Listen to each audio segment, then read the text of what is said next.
Jimmy, when I was a kid, there was a popular toy. I would say it was popular and a mainstream American toy for a 3 to 5 year window before rumors began circulating that Mikey from Life cereal, who many people thought had already died because he drank Coca-Cola after eating Pop Rocks candy, if that didn't kill Mikey from Life cereal, then the thing that did was he ate the gelatinous inside of this rubberish doll figure that you could buy that looked kind of like a wrestling superhero. But the thing is, like, you could grab one arm and I could grab the other, and we could, like, literally walk away from each other to opposite sides of the room, and the thing would go from being 9 inches wide to then, like, you could tie his arms in a bow and da-da-da, and, like, they would never snap, right? Sure. And no, what happened? The music just fired back up again. What happened there? I don't know what you're talking about. It seemed as though what Eddie was doing with the music was doing what? He was stretching it, right? Like Stretch Armstrong. Yeah. Stretch Armstrong was the big toy. If you watched last night, the game between the Yankees and the Kansas City Royals, right? Indeed. If there's a runner on first, the pitcher pitches from what? The stretch. Correct. That's the key word of the day. Stretch, not because we're trying to lengthen things. We're not trying to lengthen the week on a Friday. We're ready for the weekend. We're ready to actually conclude the week. We're not trying to stretch anything out. But stretching is the key word because, lo and behold, Eddie Garrison, do you happen to have the breaking news sounder by chance?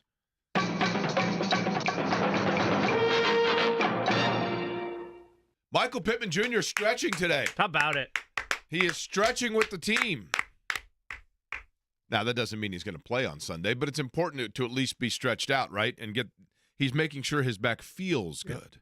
Now, we'll find out over the course of the day today whether or not Michael Pittman Jr. practices. That answer, I think we can probably safely say, is going to be no, probably not, because I think he's going to miss some time. But this is it. This is the final shebang before everybody, and my understanding is the Colts, they used to fly, I think, to Nashville, now driving because there's a Buc-ee's in Bowling Green. Oh, got to hit that. That's a good team bonding stop, honestly. That is a good team bonding stop.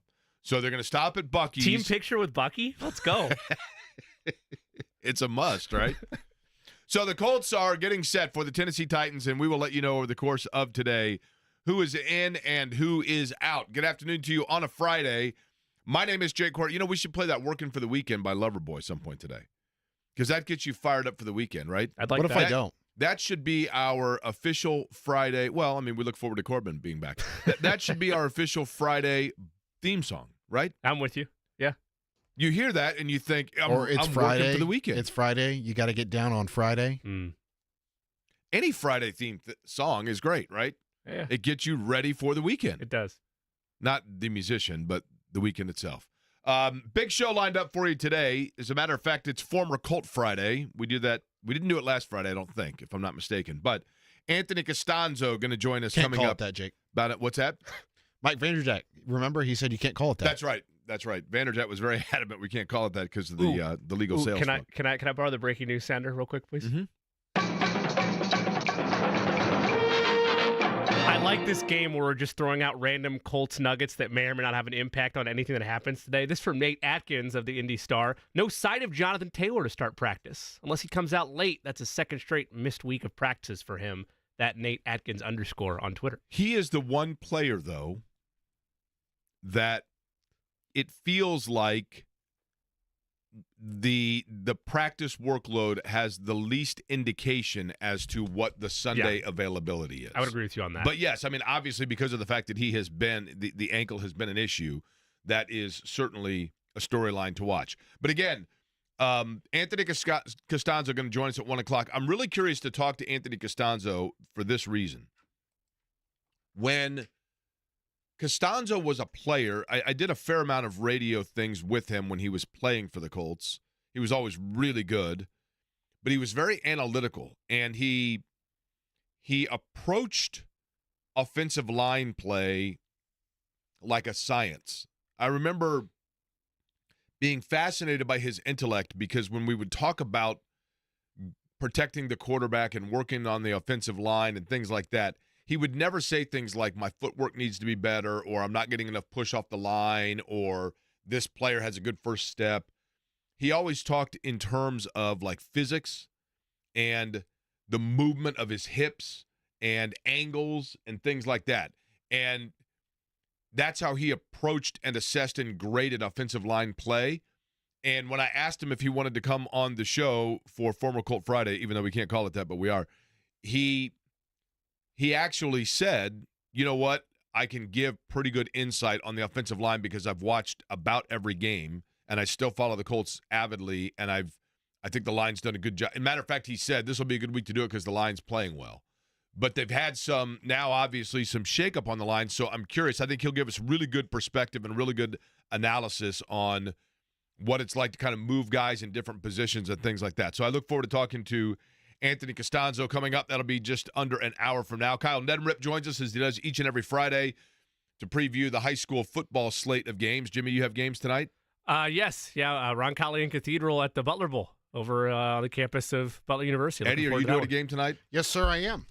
I am indeed. Okay, let's try that again. Jimmy, you said you have a game tonight? Yes, I do indeed, Jake. Okay. And Eddie, what game will you be working tonight? I will have Decatur Central and Perry Meridian. Oh, there you go, the hometown hero. Nice. That's right. They do a little ceremony for you when you arrive back? You see, it's not at DeVere Fair Stadium. It is at Perry Meridian High School, so there will be no ceremony. Well, the fans are there, right? That's right. Okay. Fair enough. Does it take you a long time to get to the booth? All the autographs you got to sign? I told you, Jimmy, it's not at DeVere Fair Stadium. If it was there, there would be a but, whole line. But you There's gotta, still you say, hey, fans the road, there. the road fans, they'll stop you. You know, I don't know. Decatur We'll see. Central tailgate, perhaps. It's not like going the on? games in Louisiana, right? That's true. I don't know, Jimmy. We'll have to wait and see. By the way, can I get the breaking news Saturday? No. All right, I'll do it anyway.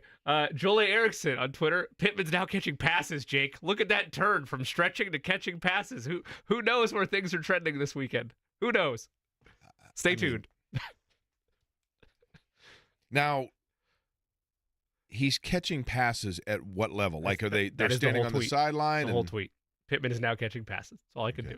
Well, we'll ask Kevin Bowen about it because he's going to join us at 2 o'clock today. And then I've got lined up today,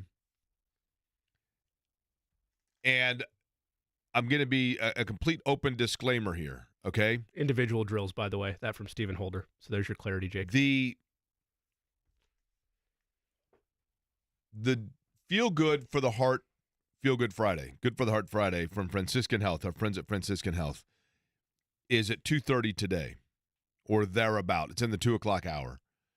And over the course of the week, there was something, I was talking to somebody, and they were telling me about an individual, and I said, if there is a definition of a feel-good story and a triumph from, sports is about highs and lows.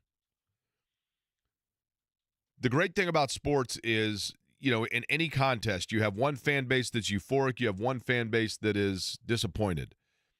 In a World Series game, when Kirk Gibson hits a home run, Kirk Gibson's euphoric, and Dennis Eckersley has to walk down with his head down and not step on the baseline as he walks off the field. Sports is yin and yang; it's up and down. But any sports story, if you look long enough, you can find victory even when you think it is actually, and sometimes is, the ultimate loss. If you have the right approach or the right mindset, you can try to find a little bit of joy in even the darkest of sorrow. And I heard about an example of that this week and reached out to somebody who was a part of that and was stunned to get a hold of the person and said, I'd love to have you on for my Feel Good, Good for the Heart segment. And the person said, absolutely. And it is a topic and it is a subject matter that, while related to sports, is not necessarily directly a sports story, but it's one that I think when people hear it afterwards, I'm going to predict that afterwards people are going to say, I did not get out of my car because I was listening to that. And that's going to be today in the 2 o'clock hour, and I look forward to it, and it's a tremendous story. So we've got a big show lined up, but let's get to, as we were talking about, the story at hand, and that is the Colts and the Titans coming up. Jimmy, I think we have to avoid, not we per se, but the Colts definitely in particular need to be mindful of making sure that they are not falling trap to, well, this is just a gimme game. There are no gimme games in the NFL. There just aren't. And yes, they should be able to handle their business this weekend in Nashville. But stranger things have happened, and I don't think that you can go into it in terms of availability of player, in terms of scheme, all of it. I don't think that you can go into it giving yourself some sort of a crutch or some sort of an alteration of approach because of the fact that you think that Tennessee is a gimme game and they have a quarterback that is a tire fire, to use Matt Verderan's quote. But it is one that I think you would say would be a huge disappointment if the Colts don't go down there and get the game.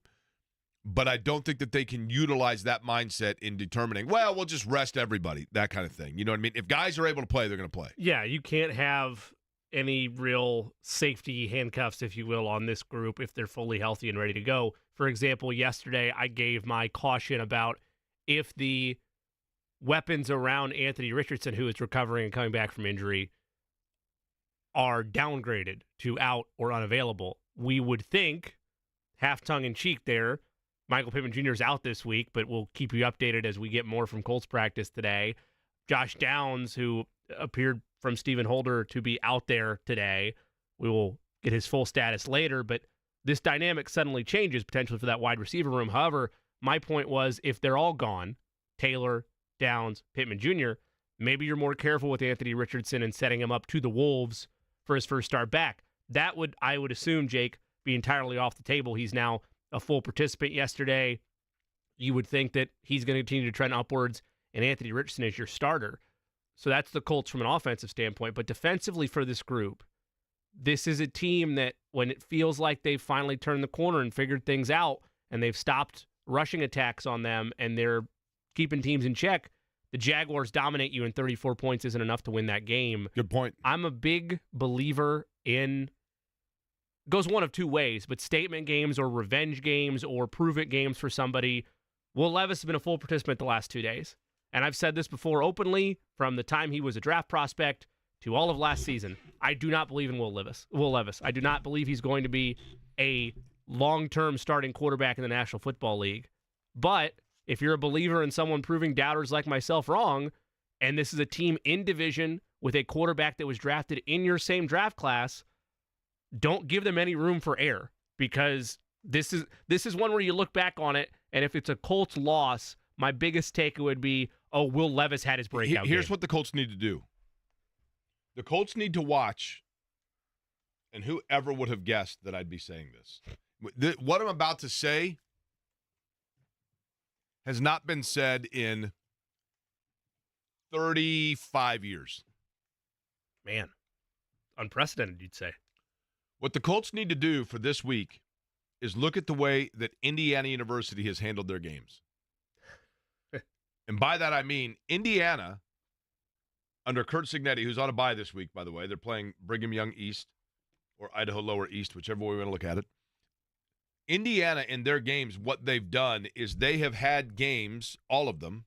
UCLA immediately jumps to mind. Northwestern maybe isn't as applicable, what I'm about to say, but the rest of them, what Indiana's done this year that they've not done in years past is once they've gotten a lead on teams, they then just go, the pedal goes down and they go for it, and they put teams away, and they put the game, they never let teams back into it. As soon as they have a glimmer of light. Now, I mean, I know that schedule and everything else, I get that. I'm just saying, in terms of the games they've played this year so far, once they've gotten leads, Indiana has compounded those leads and just not held back and just said, we're just going for it and putting this thing away so that in the second half of the fourth quarter, we know the game is a foregone conclusion. That's, for the most part, what they've done. And the Colts have the opportunity, one would think, to do that against Tennessee, just because one would assume that Tennessee's offense is going to be anemic enough that if the Colts get out to a couple of score lead, they need to just go for it and basically take all the mercy out of it and say, look, we are going to take away any hope that this team has of coming back. And I think you can do that against Tennessee. I'm not sitting here saying that they're playing, Ben Davis this weekend, but the reality is that Tennessee offensively in particular is a struggle bus, right? And so It's not the struggle bus like the bachelorettes have on Broadway. Those don't have the roof on them. And then there's always – do you ever notice this when you see those bachelorette parties? It's always like 9 girls on there, and they're screaming like at the top of their lungs. And I know bachelor parties are bad enough, but those bachelorette parties, they take over Broadway. Yes. I mean, literally, like it's just one. It's like one after those buses are just one after another. There's nothing else going on there, and it's only like parties. a 6-block radius. So like I don't know if they're just doing laps. I don't know if they go. Is there like a street on the other side where they're doing a U-turn and coming back around? They don't seemingly. You never see them stop and pour into bars. They're all just drinking on those buses.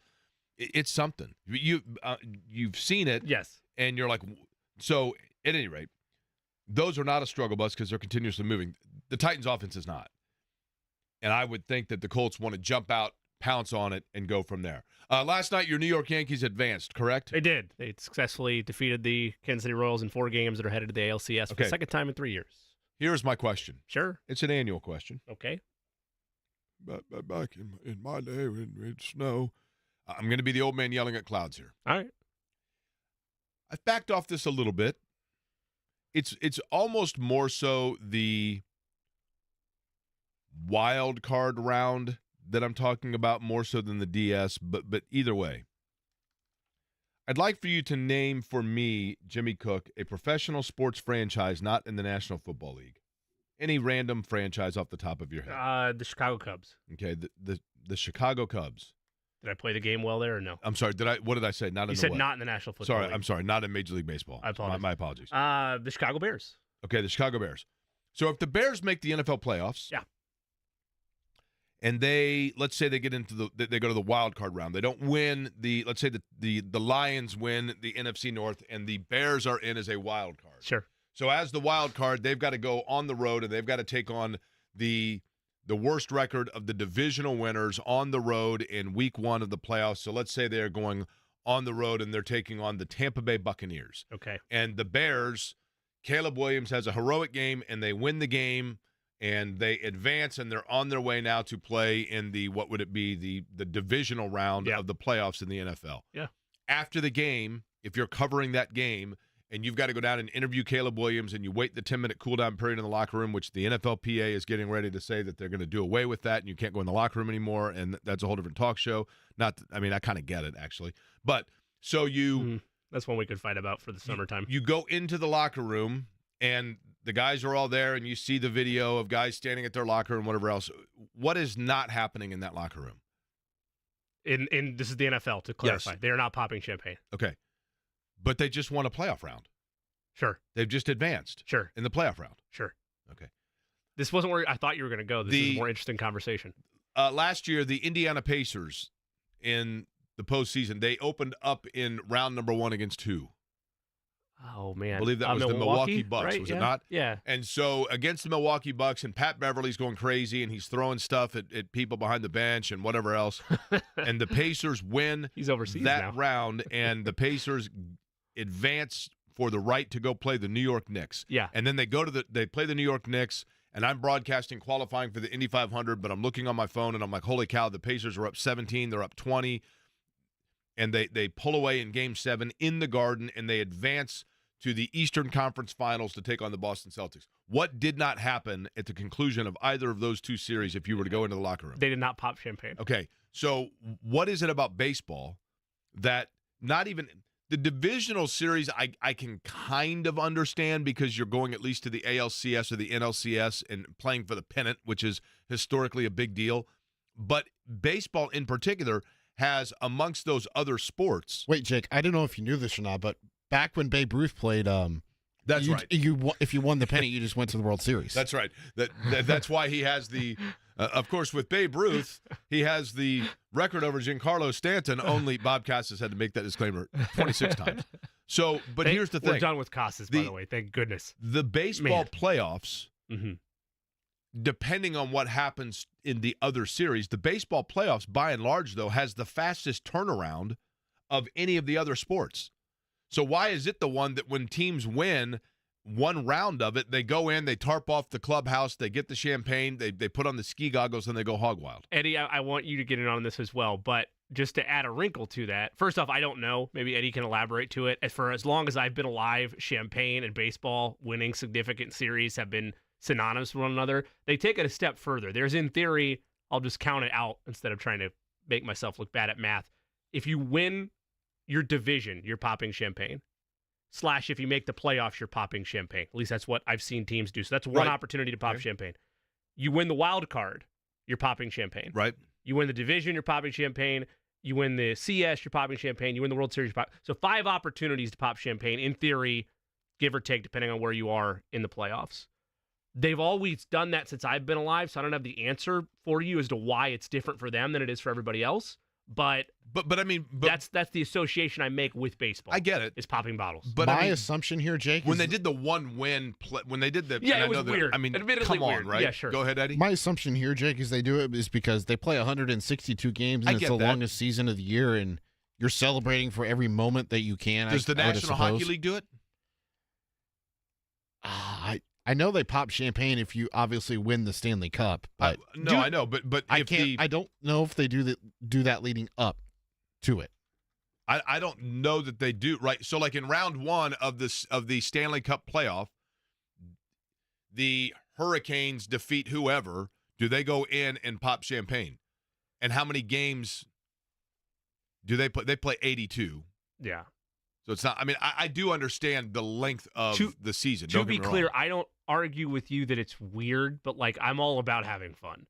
So I don't care. I get like it doesn't bother me in any capacity. Yeah, I'm not like the fun police on it. I just think it feels to me like it is being done almost more so out of tradition than out of actual exultation. Like, okay, here's my pushback on that though. As a fan, and you both have rooted for a varying different, like you've rooted for all the different leagues. So we can all have a standpoint on this. Baseball is the most cathartic, emotional, swinging playoffs for me for all of them. It feels like every pitch matters. I would go with hockey. And that's fair. And in Game 7, I would go with hockey. But I'm talking about. I get it. I'm talking about the entirety of the playoffs. Every pitch feels like it could change the entirety of a series. That the cathartic release of popping bottles, I associate that with it. You've moved on. You've passed those demons to the next round. Let's keep it moving. And then you get, if you are a reporter or a player, you get covered in the champagne and you got to immediately like have everything laundered and washed and everything else. Kind of like when you get after a rain, that stuff on your car that you're like, I got to get this off of there. That's why you have, of course, the monthly pass for different car wash programs. If you have that and you go to Jiffy Lube now through the end of the year, anybody who belongs to a monthly car wash program can save $20 off signature service oil change and get a free tire rotation at Jiffy Lube. All you got to do when you go in, look at the team member and say, hey, right there, you see the car wash sticker? And there you go, $20 off and a free tire rotation. Big savings from your trusted one-stop shop for all vehicle maintenance where you never need an appointment. Let them know you care, obviously, about the outside of your car. You want to let them know that you, and clearly you do, care about what's under the hood of the car, because that's why you go to the best in Jiffy Lube. I have so missed What's that? I have so missed those. It's a great sound effect, is it not? I know. When we come back, I'm going to take a look back at something that happened last night that's a hill that I'm going to die on. And we'll let you know who's on the field and who's not over the course of Colts practice today on this Friday edition of Aquarian Company.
My internal research, aka Reddit, says tradition is probably the reason there's champagne still going on in baseball that early, and also somebody's got to keep Corbell in business. So there you go. Now, how about this?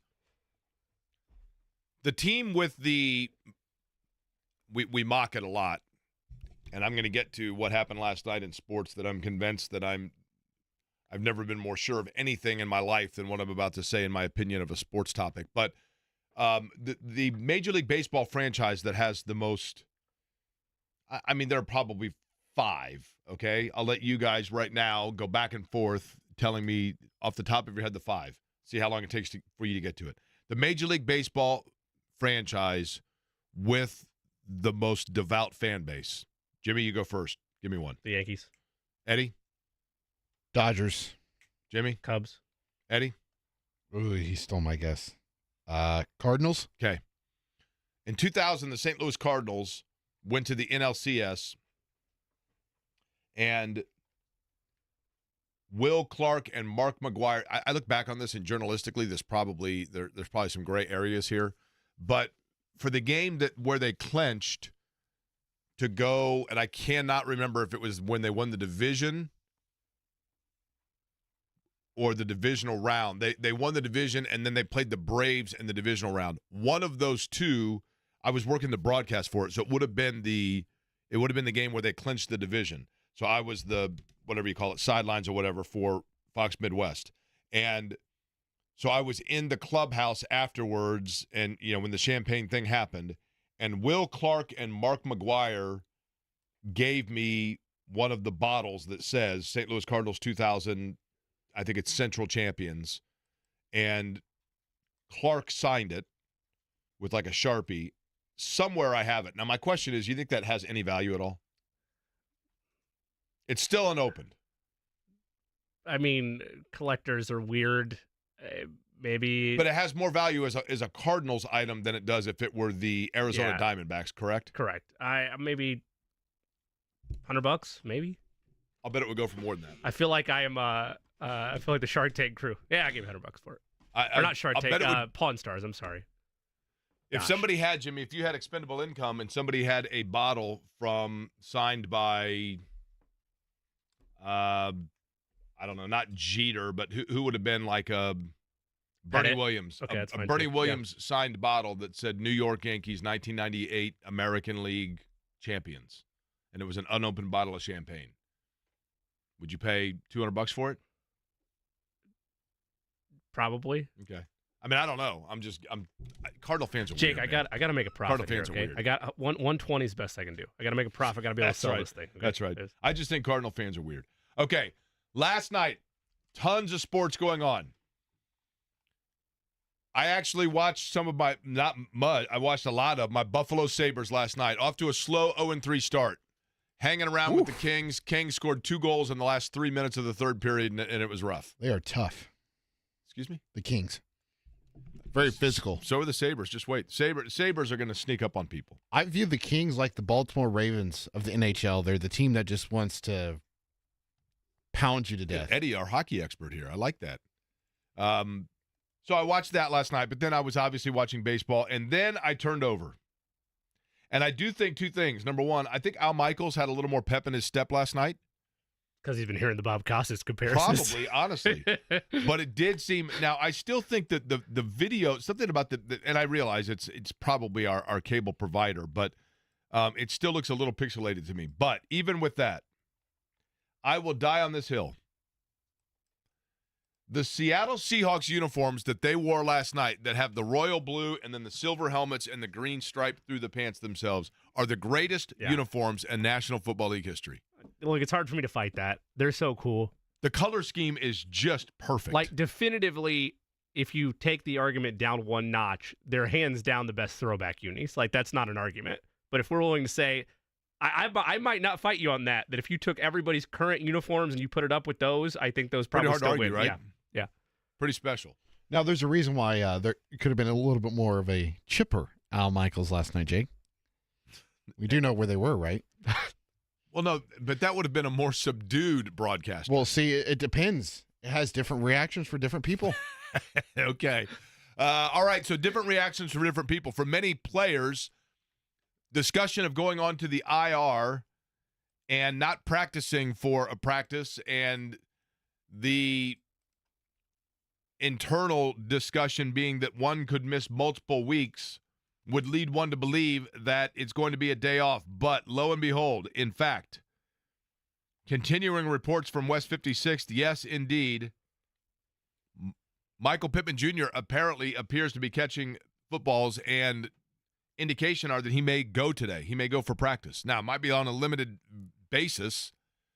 Is this a smokescreen?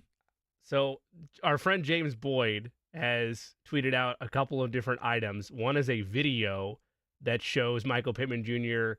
making 2 deep catches during just some simple routes downfield.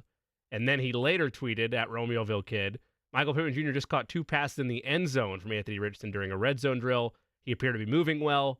We'll ask Shane Steichen about Pittman in a bit. That was 20 minutes ago, Now, so you'll find out, I would assume. Okay, dumb question. Sure. These drills that you're talking about, are they defended? The one that he taped is not. He couldn't tape the red zone drill he mentioned, but the ones downfield, they can only tape not. individual. Yeah, but so what I'm saying is it's different if he's going in drills where there is potential for, having to contour his body or whatever else, right? Yeah, all this really is where now, you have... Now, if he's impersonating A.D. Mitchell, then it's not as bad because he's not having to contour his body in any way, shape, or form, right? It's much safer. They're actually adopting that for the injured players. He's watching film on A.D. Mitchell, and he's like, right here, I'm just going to stop. I'm making no movement whatsoever. All it really is 4 or 5 wideouts lined up, single file, and when it's their turn, it's just an individual drill going to go ball. So. This whole situation's just weird because you have Schefter reporting that he's a potential IR candidate, missing multiple weeks, and now he's practicing on a Friday before the game on Sunday. Here is how that works. And I know that people, and I'm going to offer this perspective because I know that people wonder about this, and it's a very fair question. Adam Schefter, who's obviously very, very good at what he does, and in the times that I've met him, very limited, but, obviously Stephen Holder works with them, they're colleagues.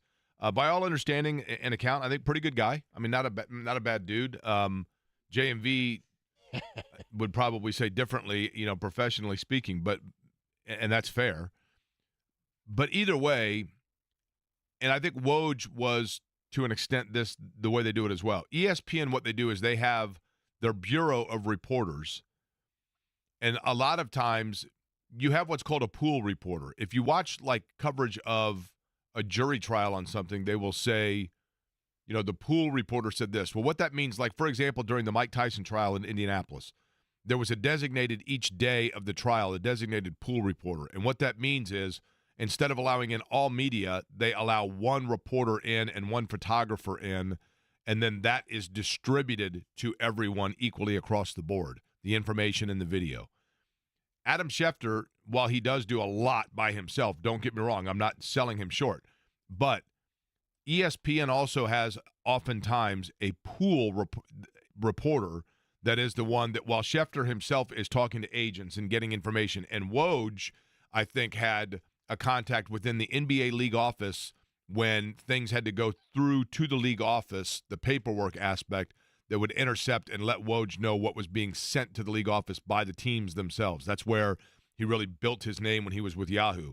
But a lot of times when you see Schefter reporting something, that is an accumulation of stuff that is being told to him by a number of different reporters, probably Steven being one that is also submitting things to ESPN, and then they say, hey, let's see if we can double and triple verify this from what you're hearing from other people that know the agent or know somebody within the player or whatever else, and then he's the one that reports it.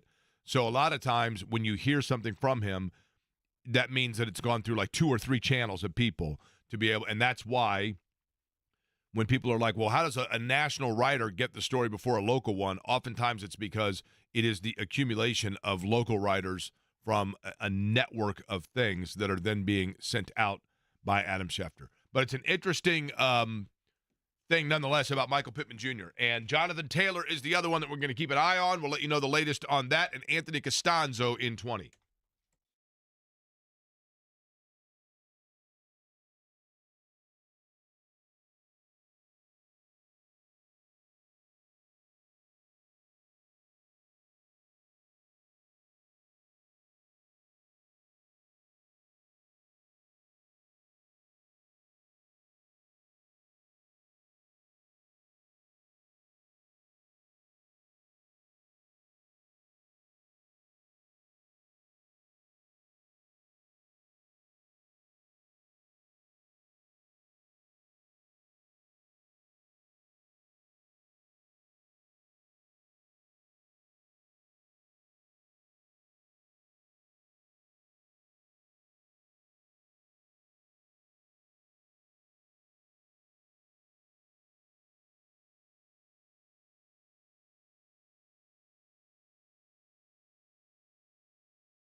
Whereabouts today of one Jonathan Taylor? Not at practice last I saw. Eddie, I can do. you double verify that? Yeah, Okay, he's go ahead. at West 56th Street. Ah, nice. Okay. Thank you for that.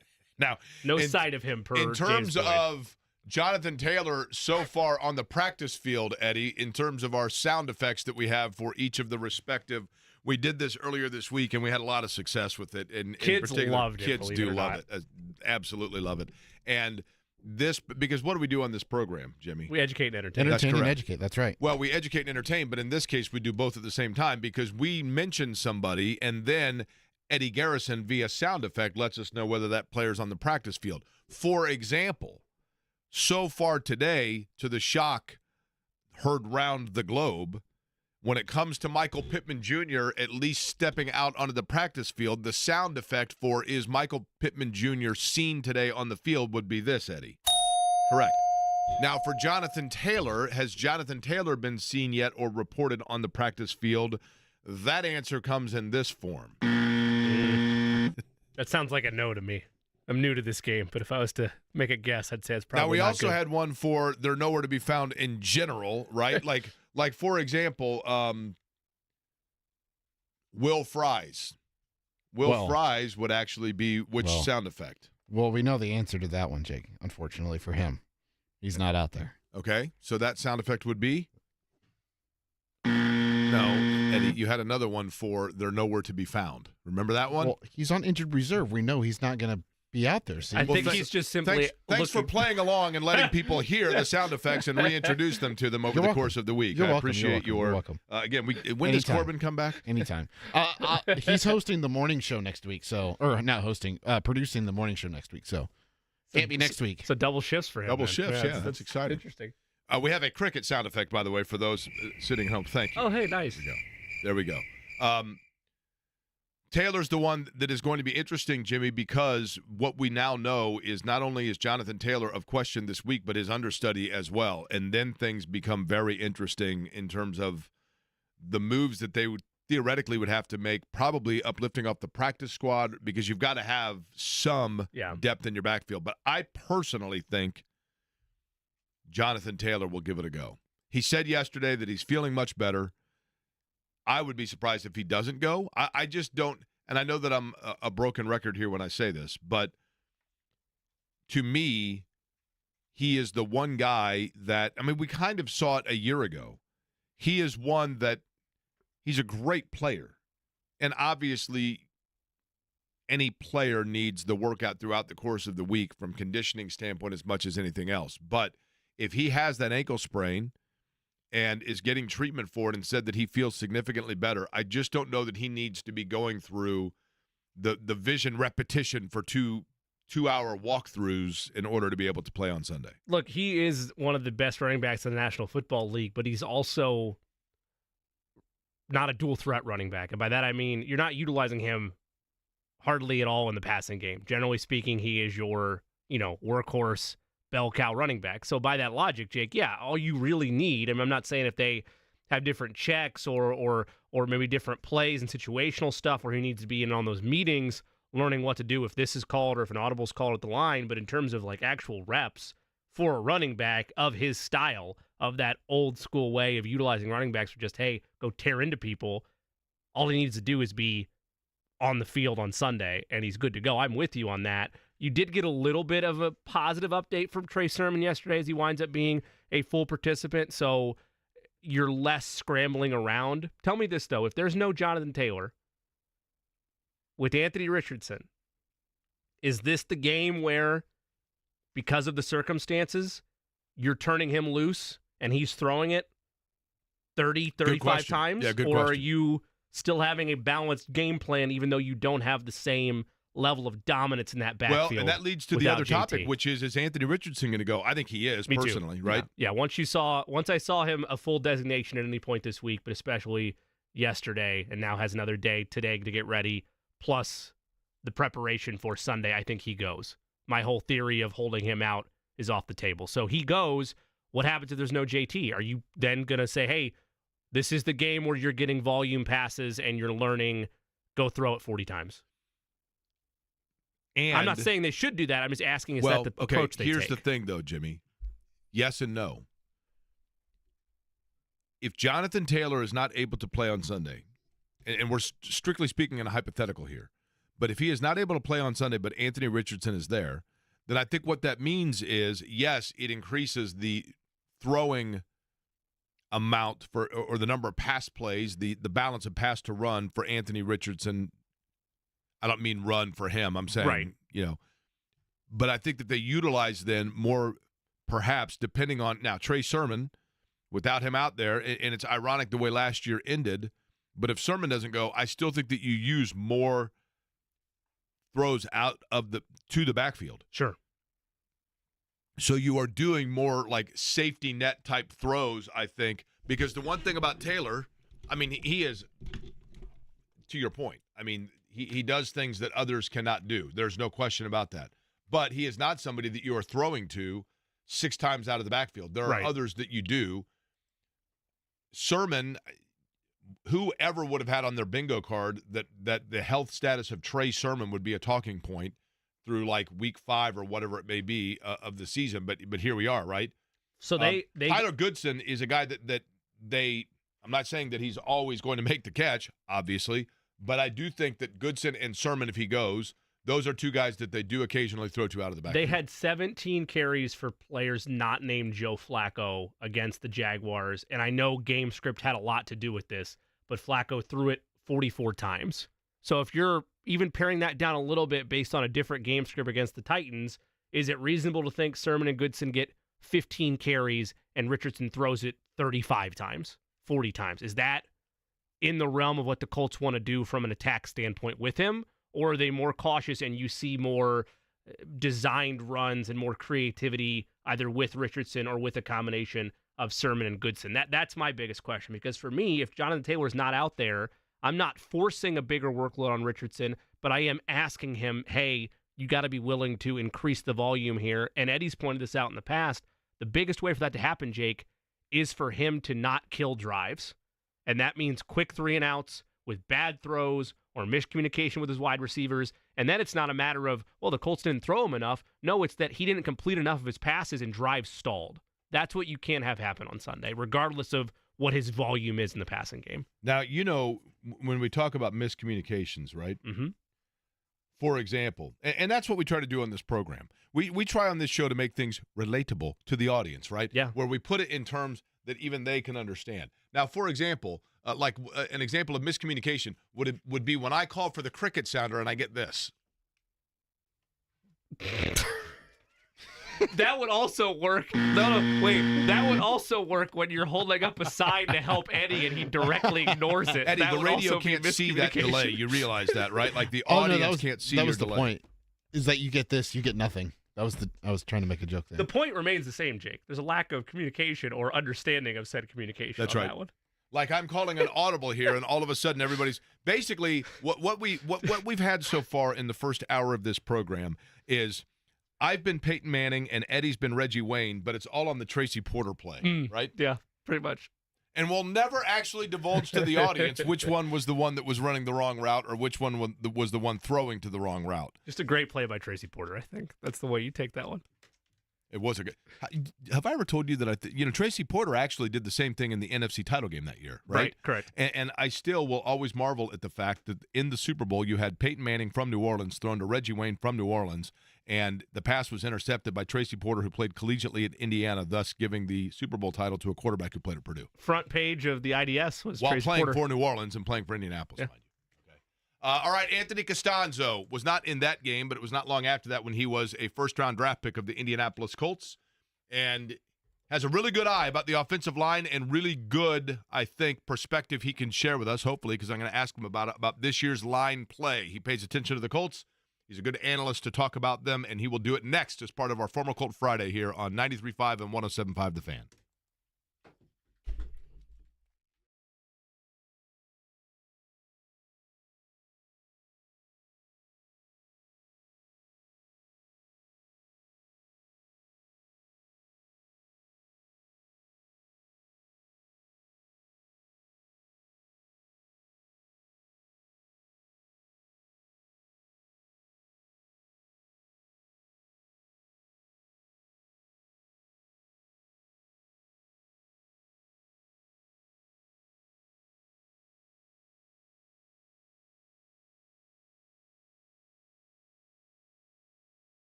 It's a Friday, and you know what that means. And didn't Mike Vanderjagt say, Jimmy, we're not allowed to call it Former Colt Friday, right? I believe that's right. But we're still calling it Former Colt Friday. And then if we move it to another day, it'll be like Throwback Thursday or something like that. But it's hard for me. Listen, I know that I'm getting older, but it doesn't feel like it's Former Colt Friday because this guy is still an integral part of the franchise. We see him around, and obviously it has not been long since he has played, but Anthony Castonzo joins us now on the Express Pro Tires and Auto Guest Line. Anthony, how are you? I'm doing great. How are you doing? Cannot complain, man. And, I'm curious about this, and you're an interesting one. You were, of course, the first round draft pick of the Colts back in 2011. You played 144 games at left tackle. You started all of those. And, to me, that seems like yesterday. I guess the first question I would have for you is, does that also feel like yesterday to you, or does it feel like a lifetime ago? It's kind of a little bit of both. Like, I definitely feel like to me, like 2019, like the year before my last year was like last year. I'm just like, like when I think, and then when I start thinking about like, oh, that was 5 years ago, that's pretty crazy. But it does feel like a long time since I've put some pads on. So, at the same time, I can definitely feel the time that has passed. One of the things that I recall was, and we did a lot of radio shows together. You were, and I always appreciated this, you were always really willing to help out when Derek Schultz and I were doing shows, and we did a number of them with you, and you were always willing to do it. And I remember in talking to you, really from the time that you were a rookie through your career, you really took this almost scientific approach to your job. I found it fascinating because playing the left tackle position, you really got kind of into the physics of it and angles and different measures and being very serious about your craft. Did that in any way, shape, or form, like, do you still think of it that way, or did that become almost laborious to have to be so exact about it? I 100% think of it that way. I mean, even when I watch guys on, I watch probably, 80% of the games that go on TV. Now I've got my setup with like multiple screens in front of me watching all the games. And it's like when you see a guy get beat, it's like, well, his lats weren't engaged or, his angle was a little bit off. And like, it's just, I always say that playing offensive line is really any combat sport, and that's what offensive line is really just a nice marrying of physics and kinesiology. And then when you get those two things together, you kind of figure out how to do things correctly. And some guys don't have to think about it. They're just natural freaks whose bodies work the right way, and they just kind of can go out there and just go and just do it. I was not that way. I put a lot of work into moving the correct way, and I think that it helped me be successful. Give me an example of a guy that you see when you're watching a game, Anthony Castonzo, and you go, okay, that guy doesn't have to think about it. He has the natural gifts of just the perfect body type to do this. Yep. And I don't want to downplay anybody's hard work, but, because I'm sure, they think about their craft. But a guy that I think about who just kind of stepped into the league and was immediately dominant is a guy like Tristan Wirfs. A guy, and you see videos of him squatting like 700 pounds, just being an absolute physical specimen. And it's like, if his technique's a little off, and sometimes it is a little off, you watch and it's like, oh, but as long as he gets his hand on the guy, he can absolutely control him just because he's just built that way and his center of gravity is low and he's just that much of a physical freak. So, a guy like that is kind of who I think of when I think of a guy like that can just go out there and just kind of dominate. Anthony, I was going to say, and lo and behold, he's one of the highest paid. He may be the highest paid tackle in the league. So when you're just that gifted, and everything kind of comes together, that's what happens. Anthony, when you look back on your decision to retire, and I remember it unfolding at the time of, that year in 2019 where you felt pretty good and you decided to run it back and go one more season in 2020, would your decision at all have changed had Andrew Luck still been the one behind you? No, not at all. I kind of knew going into the 2020 season, I was like, I did everything training that I wanted to do to make sure the season went as well as possible. And I was like, if this season goes great and I'm having a great time and I feel like I'm playing at the level that I want to be playing at, I have no problem running it back another season after this and just kind of go one by one as we go. I got injured a couple times during that season, and because of that, I wasn't able to play the way I wanted to. And I'm like, you know what? I'm ready to hang it up. How much, Anthony, you obviously, you're still pretty involved with the franchise. I mean, you were just here for a game recently, if I'm not mistaken. Which guys do you talk to the most regularly, either currently still with the franchise or guys that you played with?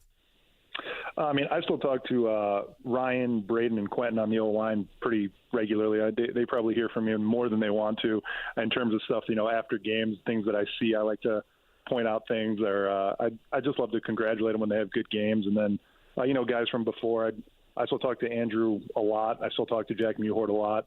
I was in town at the last game kind of doing a reunion with some guys, Austin Blythe, Joe Haig, and Adam Redmond, and Jack Mewhort. We were all together, and we were sitting with Ryan in Ryan Kelly's box, actually. So we all got together, and it was great to see everybody. This offensive line, Anthony Castonzo is our guest here on Former Colt Friday. This variation of the offensive line, obviously now the Colts know they're going to have to go into the insurance policy a little bit here because of the unfortunate injury to Will Fries. Braden Smith got a little banged up, and Braden Smith's been a really good player when healthy for them, no question, like the reliability. Mm-hmm. You would be a good person to ask, Anthony, if you are a guy like Bortolini, for example, that has to go in different positions, how hard is it to go from one spot on the line to another on spot duty? And if somebody is used to the left or right side, is it almost impossible to go to the other side? Going to the other side is very difficult. I think that's kind of underplayed when they talk about, a guy has to go from right tackle to left tackle or from, right guard to left guard. I mean, it's completely switching of your body mechanics. It is definitely a completely different position, really. I mean, because you're using a different post foot. Everything's just kind of backwards. I think that Bortolini, having been a center and now having to play a little bit of guard, that'll be beneficial for him, just knowing – it's not like he's going to not know what's going on because he knew what everybody was doing playing center because he's got to make the point. He knows kind of how everything's going to get set. He knows all the calls. So he's ahead of the game mentally there. And, I mean, after watching him play the last couple of weeks, I think physically he'll be able to move people at guard and do what he needs to do. So, I was pretty impressed with him as a player, honestly, after watching the last couple of games. To that end, for today's offensive linemen, especially starting in the collegiate ranks, what is more important from a development standpoint, being versatile or being a specialist still at traditional positions? I think it kind of depends on who you are. If you've got a body type that lends itself to, if you're just like a big burly guy who maybe isn't as quick out in space, you want to stay in the interior. If you're a taller, lankier guy like myself, like I was never going to be a guard just because I didn't have that lower body that, just to road grade people. So I was always going to be a tackle. So if you're one of the real gifted guys who can kind of move in and out and you're able to do everything, that's even better. But yeah, I mean, it all just kind of depends on who you are. Anthony, let me tell you one of the more bizarre and surreal evenings that I've ever spent, and you were peripherally a part of this. That sounds really weird, so let me explain. So yeah, I'm curious. Yeah, so it's like I'm going to guess this would have been 10 years ago. Randomly at like 6 o'clock in the afternoon or in the evening, I get this text asking if I play ping pong, and I'm like, well, I mean, I've played ping pong. Most kids have played ping pong. And it says, well, we're doing a ping pong tournament, and everybody has to represent a different country, and do you want to be in this ping pong tournament? And it was McAfee, and it was at McAfee's house. And so I said, well, okay. And so I went, and you were in the ping pong tournament, and you were Italy, right? You represented Italy. You looked like Rambo. I remember that. You dressed like Rambo. And yeah. Do you remember this? I know exactly that. Yes, I know exactly what you're talking about. And when it comes to ping pong, you kind of sucked, right? If I'm not mistaken, right? So I was going to say I remembered playing as a kid, and I'm like, oh yeah, I'll go play. Like, it's probably similar skill level to when I was a kid. Right. And everybody was really freaking good. It was ridiculous, and it really, really made me mad. And I ended up getting a ping pong table for my basement, and my wife and I would play on a regular basis to make sure that if an occasion like that ever came up again, that I was not going to be embarrassed the way that I was that night. Well, here's the thing. It was bad. So here's the thing, though. Like, you and I were. I mean, we're not terrible, right? We're okay No, ping pong absolutely players. not. And I remember the guy that plays blue, like he was correct. out there like freaking Bjorn Borg, right? I mean, it was like, what is happening here, right? He was able to take balls that were below the table and somehow turn them into spikes. And I'm like, what is going on here? It was incredible, right? Yeah. And so the other thing that I noticed, though, is because, we had met you when you were a rookie, and then all of a sudden, and that was probably, I'm going to guess, 5 years into your career or something, and you had just been back from Florida. And I remember you telling me at that time of the regiment that you'd gone through in the offseason just to transform or continue to bulk your body, right? I don't think that people realize, Anthony, the dedication that goes into, like, of every waking hour when you're an offensive lineman, of getting yourself in position to be in position, right? And so, I'm curious of how, like, once you're done playing, does that just stay in you and you still maintain that same drive, or now do you look forward to going out and saying, like, I'm having 2 pizzas tonight? No, I mean, I'm an absolute psycho. I mean, once a psycho, kind of always a psycho. I mean, I still every Wednesday we go grocery shopping for the week, and I have my meals planned out for the entire week. I just like, certain people are just kind of that way, I think, and I'm that way. I think you talk to a lot of offensive linemen in the league, they probably were not nearly as psychotic as I was about preparation and making sure that I had done everything that I possibly could. So when I went out on Sunday, I could have no regrets and not feel, like, oh, I could have done something else. So I think that was a little bit unique, but yeah, I'm still the same guy. Are you a good ping pong player now? You know what? So when I was living in Indianapolis, I had the table in my basement. I got pretty good. I got, I probably could have competed in that tournament, had it been towards the end of my football career, but I haven't had a table for a while. So I think I'm better than I was that one night, but I'm not what I was at one point. You were angry, by the way. I was. I mean, I can feel how livid I was. I went in there. I'm like, oh, we're just gonna have a good time and play, and then I'm like, oh, these people are here to straight up embarrass me. This is bad. Yeah, I remember Dwayne Allen was China and had on a T-shirt that said "Suns out, guns out." Yes, it was. It was something, man. Anthony, do you still have the football from your touchdown catch against the Patriots? And if you do or do not, what's the favorite piece of Colts, be it memorabilia, attire, whatever, that you still have from your playing days? I mean, yeah, I definitely still have that. And, I mean, that is up there for me. I mean, it's funny, I played offensive line for 10 years at a high level, and the most confident I've ever been going into a play in the NFL is I remember Reggie Wayne came into the huddle. He tapped me on the shoulder, said, "Don't screw this up." And I'm like, "What?"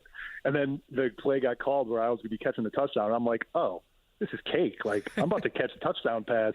Like, there was not a thought of doubt in my mind. Like, I've never been that confident on a football field. And I'm like, geez, maybe I was just born to catch touchdown passes. I took the wrong pass. You know what, Anthony? What kind of you would know, because you had him at the end of his career when I think he was kind of an elder statesman of the team, talking about Reggie Wayne. So, what kind of story can you tell in terms of what kind of coach you would assume he now is for the young receivers for the Colts? Yeah, I would say he's an accountability guy. His thing is, if you're stepping foot on that field, we expect you to know your job and to do your job. And he doesn't play about it. I imagine he holds them to a very high standard, which is great when you have a coach who is going to hold you to a high standard, knowing that he did the same for himself in his playing days.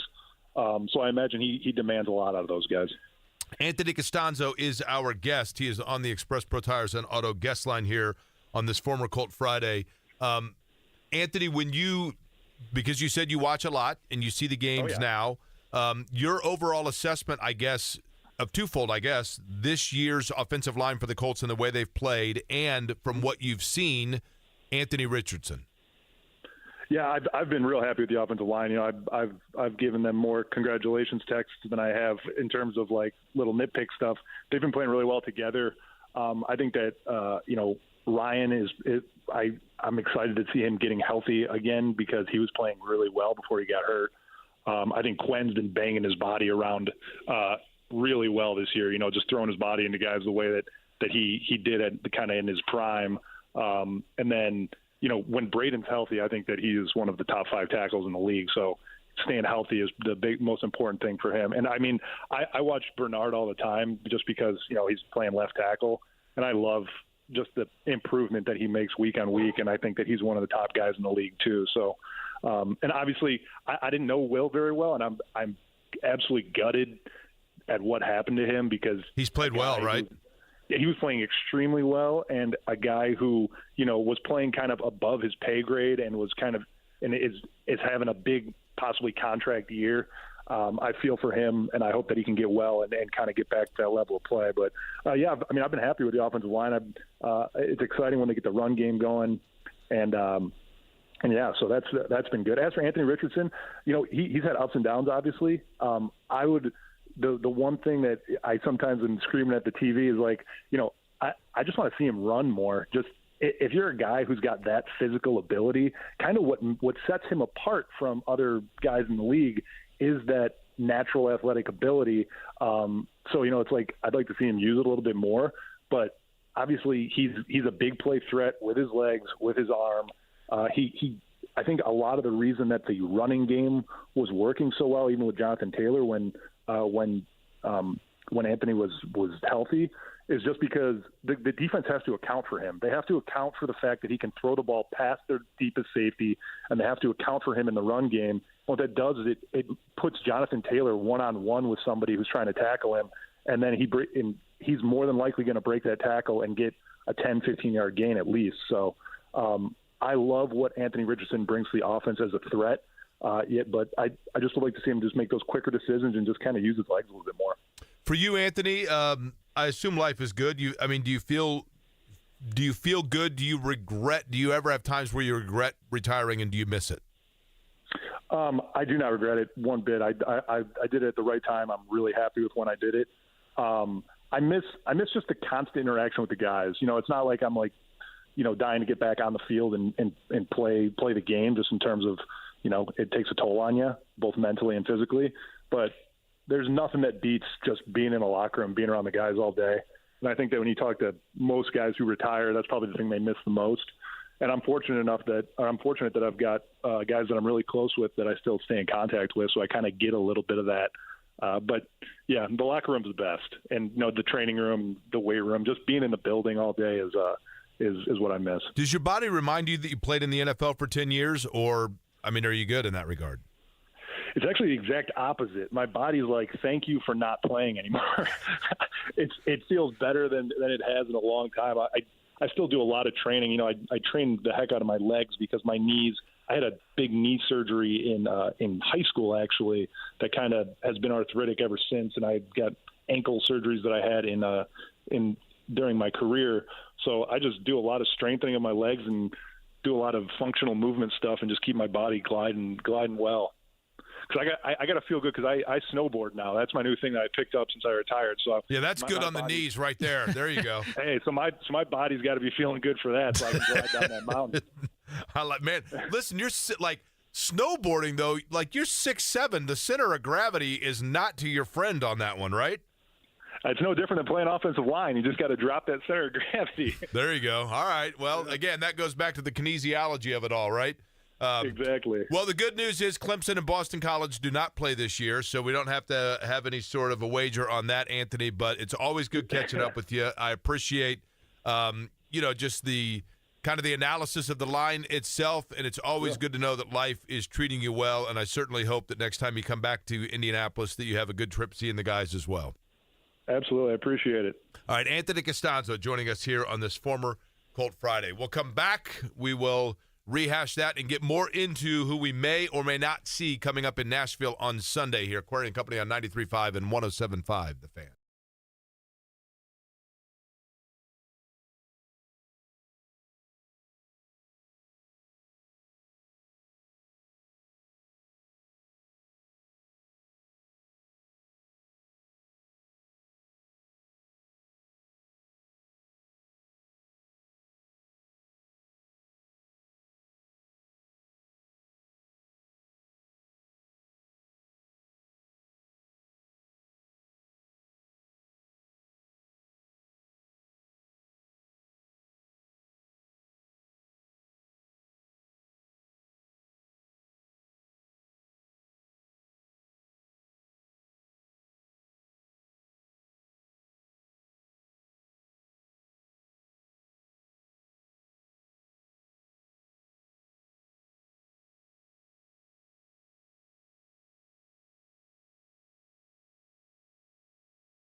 Kyle Neddenriep going to join us just a couple of minutes.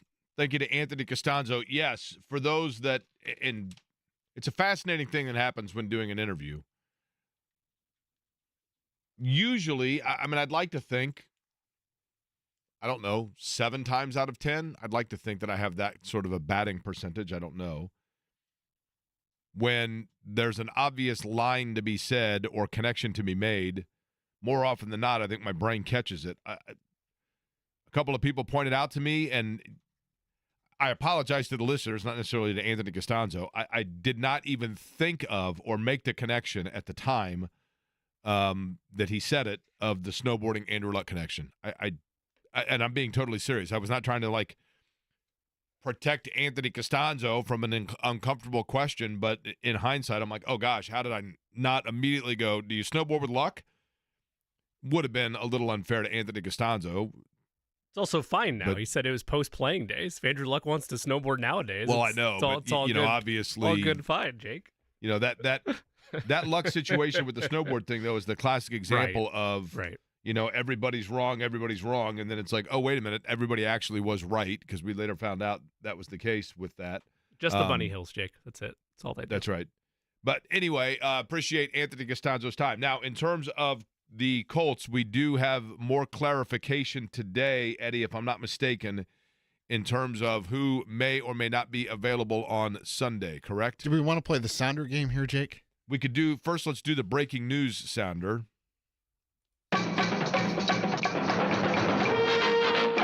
Now, when it comes to answers on availability on Sunday, if the player is available, you give it a ding.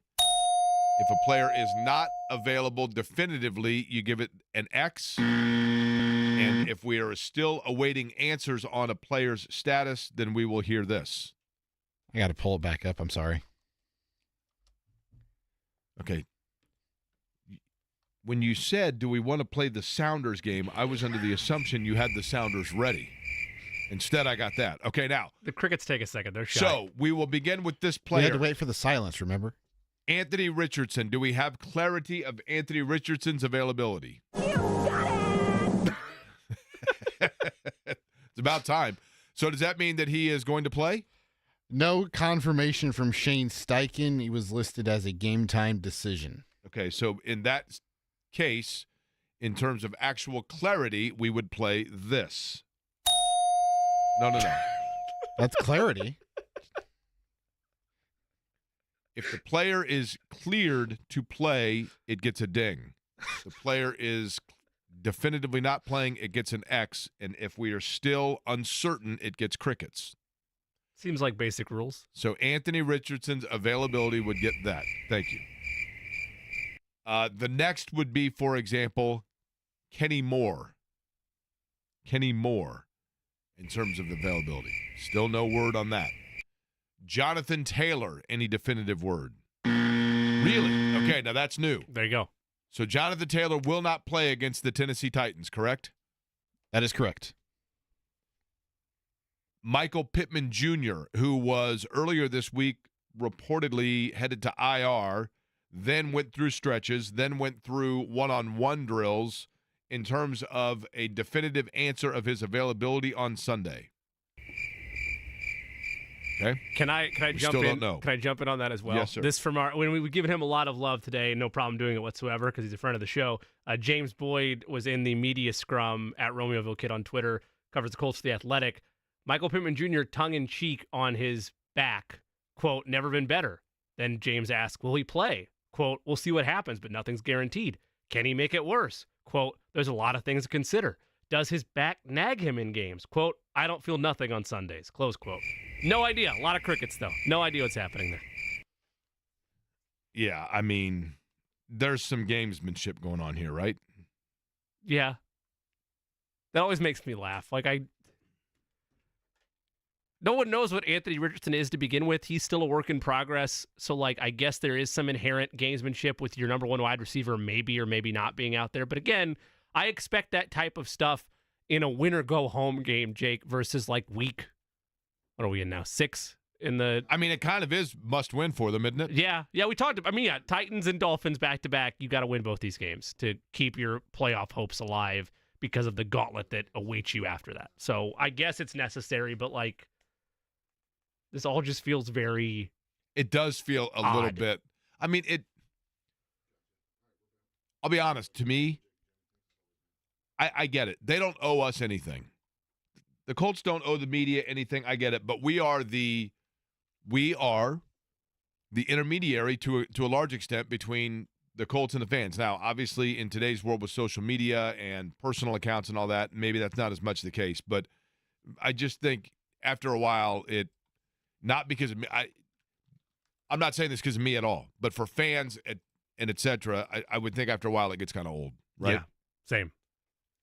Joining us now on the Express Pro Tire and Auto Guest Line, he joins us each and every Friday to preview the best games of high school football. There were some good ones last week, and Kyle Neddenriep joins us from the Indy Star. Kyle, tonight's game that you will be featuring and attending is which?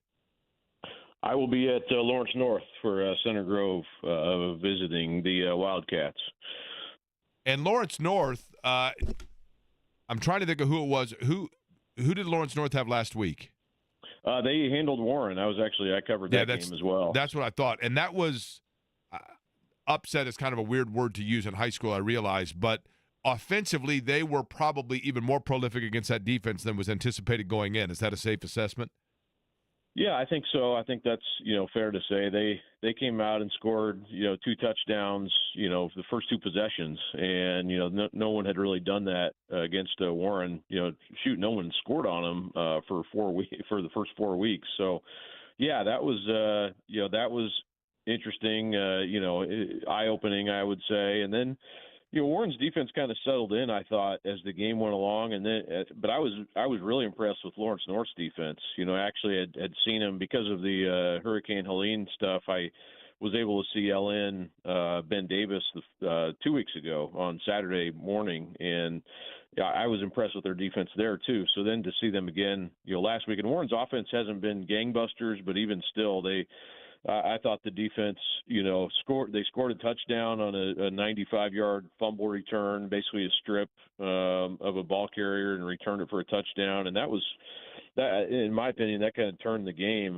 Day Lunsford scored that touchdown, and that made it 20-0. And it felt like it was sort of out of reach to a certain extent at that point. So, as impressive as Ellen's offense is, and they are, super impressive, the defense, I think, is where, when you start talking about state title contenders in 6A, if they can play defense like that, and they'll be seriously tested tonight against maybe the best offense they've seen in Center Grove.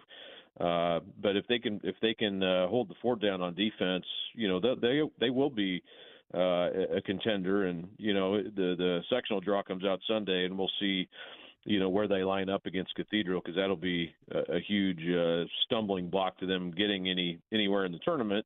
Cathedral's really good as well, but yeah, I mean, when you start, I think they're the real deal, and they can. We'll find out again tonight, where they stand. But I think they're very well bound. They're super fast on both sides of the ball. They're not huge up front, but their speed sort of offsets a lot of, the maybe some of the size deficiency. And they're not like they're super small, but they're just, not the biggest team up front. But they can get the ball to a lot of different guys, and defensively they can score too. So they're a fun team. You mentioned Warren Central, obviously on the wrong end of that game against Lawrence North last week, 33-7. They're up against a Carmel team tonight at Warren Central that also is coming off a tough loss to Ben Davis. It's been a weird year for the Greyhounds, usually by their standards anyway, sitting at 3-4, and Warren has looked every bit the part of a state title contender this year. Carmel's historically dominated this series, picked up a win again last year. Any surprises in this matchup, or on paper, is this a clear Warren Central win? No, I don't think so. I think it's sort of a prove it chance for Warren, though. You come off that loss last week. How are you going to respond? And Carmel, like you said, they're kind of in the same boat. I mean, to give up 58 to Ben Davis last week was surprising. And maybe that speaks to maybe Ben Davis finding something as we get into the last couple of weeks here. And it's not your question, but Ben Davis, I wouldn't want to see them. Even Sure. with the 2-5 record, I wouldn't want to see them. But Carmel, I think, going into the year, I really thought they were going to be a team that could, sort of turn the corner. And watching them early on in the season, it was that week 2, that weird game where they had to come back and finish the game at Westfield. And, they were not like they were dominating, but for 3 quarters of that game, I really thought they were the better team, and they'd outplayed Westfield anyway, maybe not the better team, but they'd outplayed them and then ended up losing, 17-13 in a really good game. But, from that point on, they've lost, they went to Centerville the next week and won, then they lost, they've lost some games here to Louisville Trinity and Brebeuf, and then Ben Davis, where it's kind of surprising, especially the Brebeuf and Ben Davis games. So they do have a lot of talent. I do think they're better, definitely offensively, than they were last year. Some of the defensive struggles they've had here recently, have been a little bit surprising, I would say. But that's maybe as interesting of a game as any tonight, just to see who comes out of that one. And Warren's offense, I thought, even though they only scored 7 points last week against LN, I thought they ran the ball better. And I think have kind of settled on kind of 2 running backs to go to, and I think that's probably a good method for them to try to control the football, and we'll see if they can do that tonight. But yeah, that'll be it's sort of a momentum type of game, I would say, and who can kind of grab it. If Warren loses 2 in a row, you kind of wonder which direction they're going, and Carmel's trying to reverse losing 3 out of 4. So both those teams going in, I thought, and especially Warren, I had really high I think I had him 2 in the state going into the season. Carmel not far behind that. So, the talent levels there. It's just a matter of putting it all together, and we'll see how that game goes. I'm curious to see that game, how that transpires tonight out at Warren. Kyle, give me a school that this week is a big one because you're still waiting to find out exactly who they are, and if they've got to get things going in the right direction, it's got to be this week. I would say, this is a team and this is another big game tonight. In Western Boone and Danville is a game, and not that Western Boone hasn't. They're 7-0 right now and have really taken care of business. But these next 2 weeks against Danville and Lebanon will be maybe as big a challenges as they've had this season. And Justin Pelly jokingly at Western Boone said, "Hey, keep picking against us. It's helping." So I do what I can, I guess. But but they're tonight they're playing a Danville team that is they're a 4A program, so you're playing a school that's a little bit bigger in size, but a school they're used to seeing as well. But I think they're obviously a program. Their history of success is there. They won the state title in Class 2A in 18, 19, and 20. So clearly they've a lot of these kids who are on the team now are used to watching teams that all they do is win championships, and they're getting their chance this year. But I think they're a team that if they can win at home tonight against Danville, I think that not that they need to they've proven it so far, but I think that would be a big win to kind of show hey, we're a potential title contender in 2A, and they have a sectional where it's sort of a weird wide-ranging sectional where they have Lafayette Central Catholic in it, which is obviously very good year in and year out. They're 6-0 as well, so you look down the road and that could be a huge game for Western Boone to try to get through. But I think that's going to be that's another game, one of the best games tonight. We'll have people out there covering that one as well. But to me, that's one of the more interesting results I'm going to be looking for as I'm covering my own game, but trying to follow along with some others is how that game goes tonight. Kyle will have all the coverage, so too will the Indianapolis Star that you can read about with all of the games taking place tonight. Kyle Neddenriep on the Express Pro Tire and Auto Guest Line. Appreciate it, Kyle, and we will talk to you next week, all right?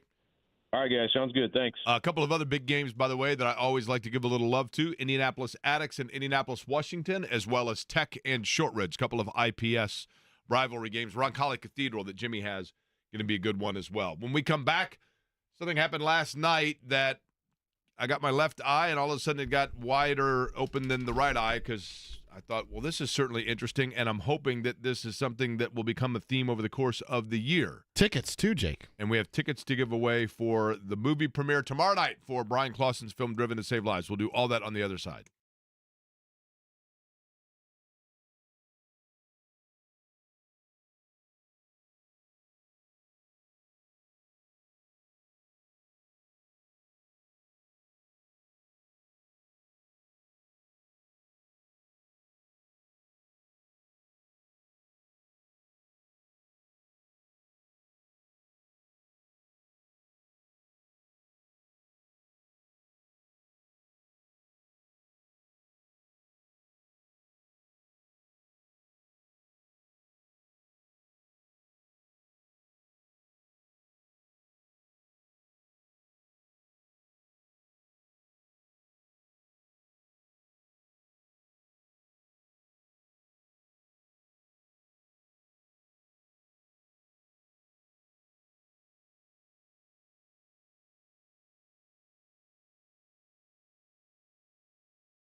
By the way, Kevin Bowen will join this program coming up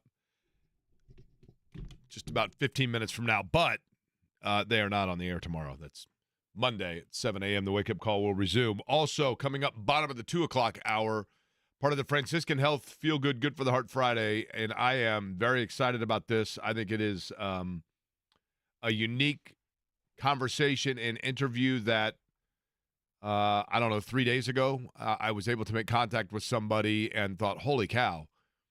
And it relates a little bit to the world of sports, but it is more about taking a health tragedy, basically turning it into a triumph.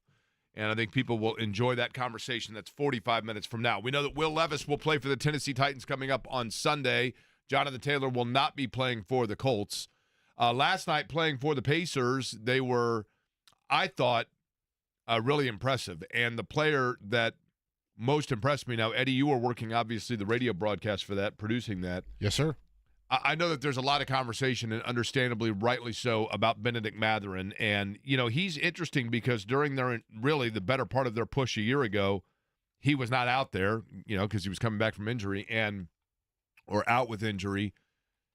And it sounds weird to say that you kind of had forgotten about him. That's an absurd statement. But I think when forecasting what Indiana can be this year, he's the guy that you're like, oh, that's right. Like, Mathurin does give them a different look and gives them some different things they can do. He was very proficient last night from the offensive standpoint. The other guy that I thought, I'll let you guess, Eddie. There was another player that I was intrigued by that I thought, again, looked pretty good last night in Cleveland. And the Pacers won, by the way. Really, it was never in question in the fourth quarter. But there was another player that, to me, I thought, I realize it's preseason and maybe we don't read a lot into this, but if we do, I'm fascinated with what this guy has done so far. Would you like to guess who I'm talking about, Eddie Garris? Yeah, I would like to guess. And on the Benedict Mathurin front, I thought we just forgot how much of a microwave scorer he is. Once he's cooking, he is cooking. And, yeah, that's a good way of putting it. There's not really any one of those guys on the roster where it's like, all right, get me the ball and get the hell out of my way. That's Benedict Mathurin. Yeah, they missed that last year in the playoffs, especially against Boston. As for the player that I think that stood out to you, the keyword when you were talking there was again, so I'm going to assume you're referencing James Wiseman. 8 points and 10 boards. Now, I want to make sure that people are aware of this, too, that Isaiah Jackson was still getting the backup center minutes in the first half. Most of that production for James Wiseman came in the second half and in the fourth quarter. And which is against guys probably that are not going to be in the NBA, right? That's the key thing that you have to kind of keep in mind there. But to me, he looks a lot like Isaiah Jackson just in terms of his length. He is not near as wing athletic as Isaiah Jackson. And I know that he is going to be your number 3 center. I mean, he's not a guy that's going to get a lot of minutes for Indiana, but it's a long season. And you never know when you go through stretches where a guy becomes an important piece coming off the bench and has to fill a role for you. And I just think James Wiseman, who they took a flyer on, you're starting to see why they took that flyer because, yeah, he's never going to be your starter, but if he can give you an occasional 8 to 12, 15 minutes or a spot start if Miles Turner and Isaiah Jackson are both out, I just think it's huge. And also Jarris Walker, by the way. Yeah, that's what I was going to bring up. Walker looked really good. To your point about James Wiseman, there were times last year, and I said this at the time, I'm not ashamed to say it now, there were times, especially in the early round against Milwaukee and late stages of the regular season, where there would be either mistakes or just steps too slow or frustration possessions where I found myself yelling, why is Isaiah Jackson out there right now? And that wasn't fully his fault. It was more I wanted a condensed rotation from Rick Carlisle. That eventually happened as you got deeper into the playoffs. But part of that was because I had to accept the fact Jalen Smith was on the no-fly list last year towards the end of the season. You just weren't seeing him at all. And for the regular season early going, you saw him in spot starts or you saw him in spot areas, relief of Isaiah Jackson. And in a more, as you mentioned, Jake, 3-man rotation at center, if Wiseman is able to do nothing else but just be a change of pace body there and he's not a liability when he's in for a Turner or a Jackson. I like that versatility and that depth. Very low bar for him, but that's all that the signing was. This was not a signing that was supposed to reset the franchise. It was a very low-risk, high-reward signing, and if that's what he is just another change of pace big you can have out there that gives you a different look stylistically than Isaiah Jackson does, I'm all for it. And I'm with you that I'm intrigued. You got to see how the regular season goes, but early returns in the preseason, not overreacting too much. I'm as intrigued as you are. Do we know if James Wiseman has siblings? Do we know? I don't know off the top. Because it seems to me, doesn't it seem to me like if he does have, like, say, 2 siblings, that they should be in attendance for the game that takes place on the 20th? Oh, because then there'd be 3 of them. Yeah, there'd be 3 Wisemen there, right? I mean, honestly, like, look, Eddie's trying not to. Eddie smiled. Eddie almost started to go with a smirk there, like, yeah, it's pretty solid, but then he backed away. I saw it a mile away. I don't think you did. Although Golden State, that's obviously a return home for him, right? Isn't that right? He's looking for areas with frankincense and myrrh mascots if he ever has to go overseas. I'm just telling you. Tickets to give away, Jake. We do have tickets to give away, and Kevin Bowen's going to join us top of the hour. All right, tickets for this is for the Tobias Theater at Newfields. The premiere tomorrow night, 6:30 and these are reserved seats for the premiere for the Brian Clausen film Driven to Save Lives. We have how many pair to give away, Eddie? 2 pairs. 2 pairs to give away, and we're going to do that simply by callers number 1 and 2 to call in at 239-1070. Colts are going for win 4, so we'll go with 4 and 1, yeah. Okay, so this is the movie begins 6:30. At 8 o'clock, there is a Q&A with the producers and the director of the film right there at Newfields, Tobias Theater. Goal being to pack the theater because they're trying to get this to a national streaming audience as well. It is a fabulous documentary.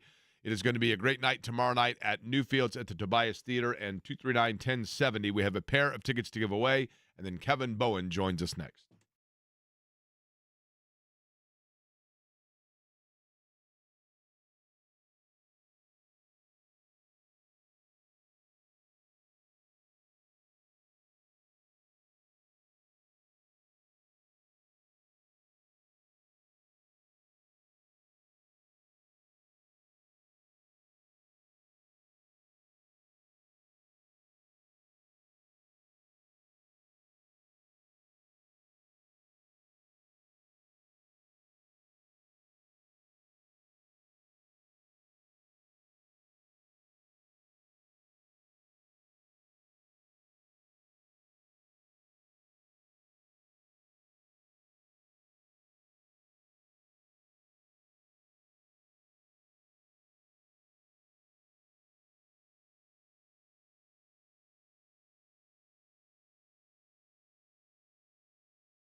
Final hour on a Friday. Good for the Heart Friday coming up, bottom of the hour. I am intrigued and excited about the interview that we have lined up for that. I'm hopeful that people will enjoy it. I know they certainly will, the discussion for our next guest, because there's a lot to get to with, of course, Kevin Bowen, who you hear on the wake-up call with KB and Andy each morning from 7 until 10 o'clock. He has been out at the Colts complex. And, Kevin, I'll be honest with you, in terms of this point in the season, there's like as much enigma and intrigue flying around as any week that we've had in the last couple of, just in terms of this guy's in, this guy's out, this guy's in, this guy's out. Let's begin with Michael Pittman Jr. What's going on here and what's the latest? Well, you started off by saying I'm intrigued and excited for an interview. I was like, wow, boy, that might be the nicest thing Jake's ever said to me. But then That's right. Quickly mentioned Quickly it wasn't pivoted, me. right? Michael Pittman Jr. practiced today. So, yeah, that obviously a surprise based off, Adam Schefter's reporting from earlier in the week saying he was likely to miss multiple weeks. So, yeah, he practiced today. Now, for what it's worth, Pittman Jr. did talk after practice and made it clear that, he's still unsure exactly what the course of action will be moving forward. So, yeah, it's just clearly, I think, and not to, outsource my colleagues, but I would guess that Schefter and other people that reported that had some pretty credible sourcing on that. So clearly something turned for the positive on the Michael Pittman Jr. front. Yet at the same time, there appears to be still a lot of decisions to be made on exactly, what is necessary from a back standpoint here. But he certainly practiced on a Friday, which typically that is a sign of a guy's got a chance to play in a game. Kevin, to inform those that maybe didn't catch this at the genesis of this storyline, this is a back injury that is not a definitive moment back injury, but rather a nagging back injury, if you will, with Michael Pittman Jr. When the report came out that IR was even a possibility earlier this week, and then seemingly he has trended in the right direction since that report. Is that all accurate? Yeah, and it dates back certainly to at least week 3. He missed the final practice of that week due to a back injury against Chicago. He was questionable for that Bears game. Now he played like he seemingly does every week and played a lot, played the most snaps of any wideout, which is kind of typical for him. So clearly it, and he kind of joked of, I asked him today, do you feel it on Sundays? And he joked he doesn't feel it on Sundays. I think you kind of infer that from there. But clearly it is something that he has dealt with now for at least multiple weeks. He said today it's, kind of been a persistent thing. So I don't know if it reached a breaking point, after Sunday's game to where, he had to miss, it's rare for him to even miss 2 days of practice, which he did this week, Wednesday and Thursday. So, again, I still think there are some things that need to be decided here. Could he play? Can he play in a limited role? The Colts don't have their bye week till week 14. Would that impact anything on the Pittman front? So, still a lot of uncertainty with this. The Fan Zone, Kevin Bowen with us on the Express Pro Tire and Auto guest line. Kevin, to that same end of weapons being available or not being available for the Colts this weekend, I know they said game time decision, but I'm operating underneath the thought that Anthony Richardson goes this weekend, and we do have clarity, at least firmly, that Jonathan Taylor will not be out there. A question I posed to Jake and Eddie earlier that I want your thoughts on. Against the Jaguars, and I know game script factored into this a bit, but with traditional running backs, Sermon and Goodson, they give out 15 carries. Flacco throws the ball 44 times. I know, again, game script dictates a lot of that, but for Anthony Richardson with no Jonathan Taylor, do you envision them keeping a similar outlook of, hey, with what Goodson and Sermon really do for us, maybe 10, 15 carries there, but 35, 40 dropbacks for Anthony Richardson today? Do you think his pass load gets increased? I'd be a bit surprised, I guess, if it got to that level. Obviously, with Richardson, is there any sort of, hey, maybe we don't want to run him as much, just given the injury? I don't know if that's on the table. I also thought, they clearly felt like Joe Flacco, quick rhythm early on, could, maybe even be a semblance of their run game. Do you feel the same way with Richardson, a quarterback? Probably not. And certainly Jacksonville's defense was awful against the pass. Tennessee has not been that poor. So I think there are some factors that probably played into that. I do think, and again, we'll see exactly what the availability looks like. We know Taylor, to your point. We'll see about Pittman and Downs. Are they limited in any way? Do they play for sure? I just think it's such a great growth opportunity for Richardson. It's another road start. He barely has any in his NFL career. He is not maybe as close to 100% as, he was certainly week one or things like that. He's going to be at least without his top running back. Again, we'll see about the availability and the full cupboard, if you will, at wideout. This is life as an NFL quarterback. Welcome to playing week in and week out. And how do you react to that? How do you handle it? Maybe there'll be a little bit more on his plate, things like that. So I know we probably live a little bit more in a small picture world, but just kind of the big picture of these are great chances for Richardson to grow and experience things that you just can't experience in practice. I think this plot kind of lines up as that. Kevin, and whoever would have guessed that this would be a storyline, but with Taylor out, and then the fact that earlier in the week Trey Sermon didn't practice, and that also is of question mark. Where do things stand there? And to the point of the cupboard, where do the Colts turn if they've got to restock that cupboard? So Sermon did practice Thursday, Friday, so I'd assume he will be good to go for Sunday. I'd like to see some more Tyler Goodson, to be honest with you. I think Goodson brings a little bit of a jolt just from more of a speed, kind of quickness element that Sermon doesn't really possess. And I'd like to see how that looks. Even getting him in space maybe a little bit more. They did sign a running back to the practice squad earlier this week, and Trent Penix, who's been with the team a little bit this offseason, and then Evan Hall does remain. If I'm not mistaken, I think Hall dressed but didn't play against Jacksonville as kind of that third running back. So I am curious, just based off the ineffectiveness of the run game last week, Sermon missing a day, would that impact at all kind of how they split those carries? So that'll be something to keep an eye on. Has the time come, Kevin Bowen, our guest on the Express Pro Tire and Auto Guest line, as Anthony Richardson continues to get acclimated into the NFL, like you talked about, and having to kind of go through everything, has the time come for the Colts to just decide which tight end is going to be his guy, if you will, and just say, instead of kind of consistently rotating through guys, just saying, this is our primary target tight end, and that's what we're going to go with until we have reason to do otherwise? Am I being too extreme on that?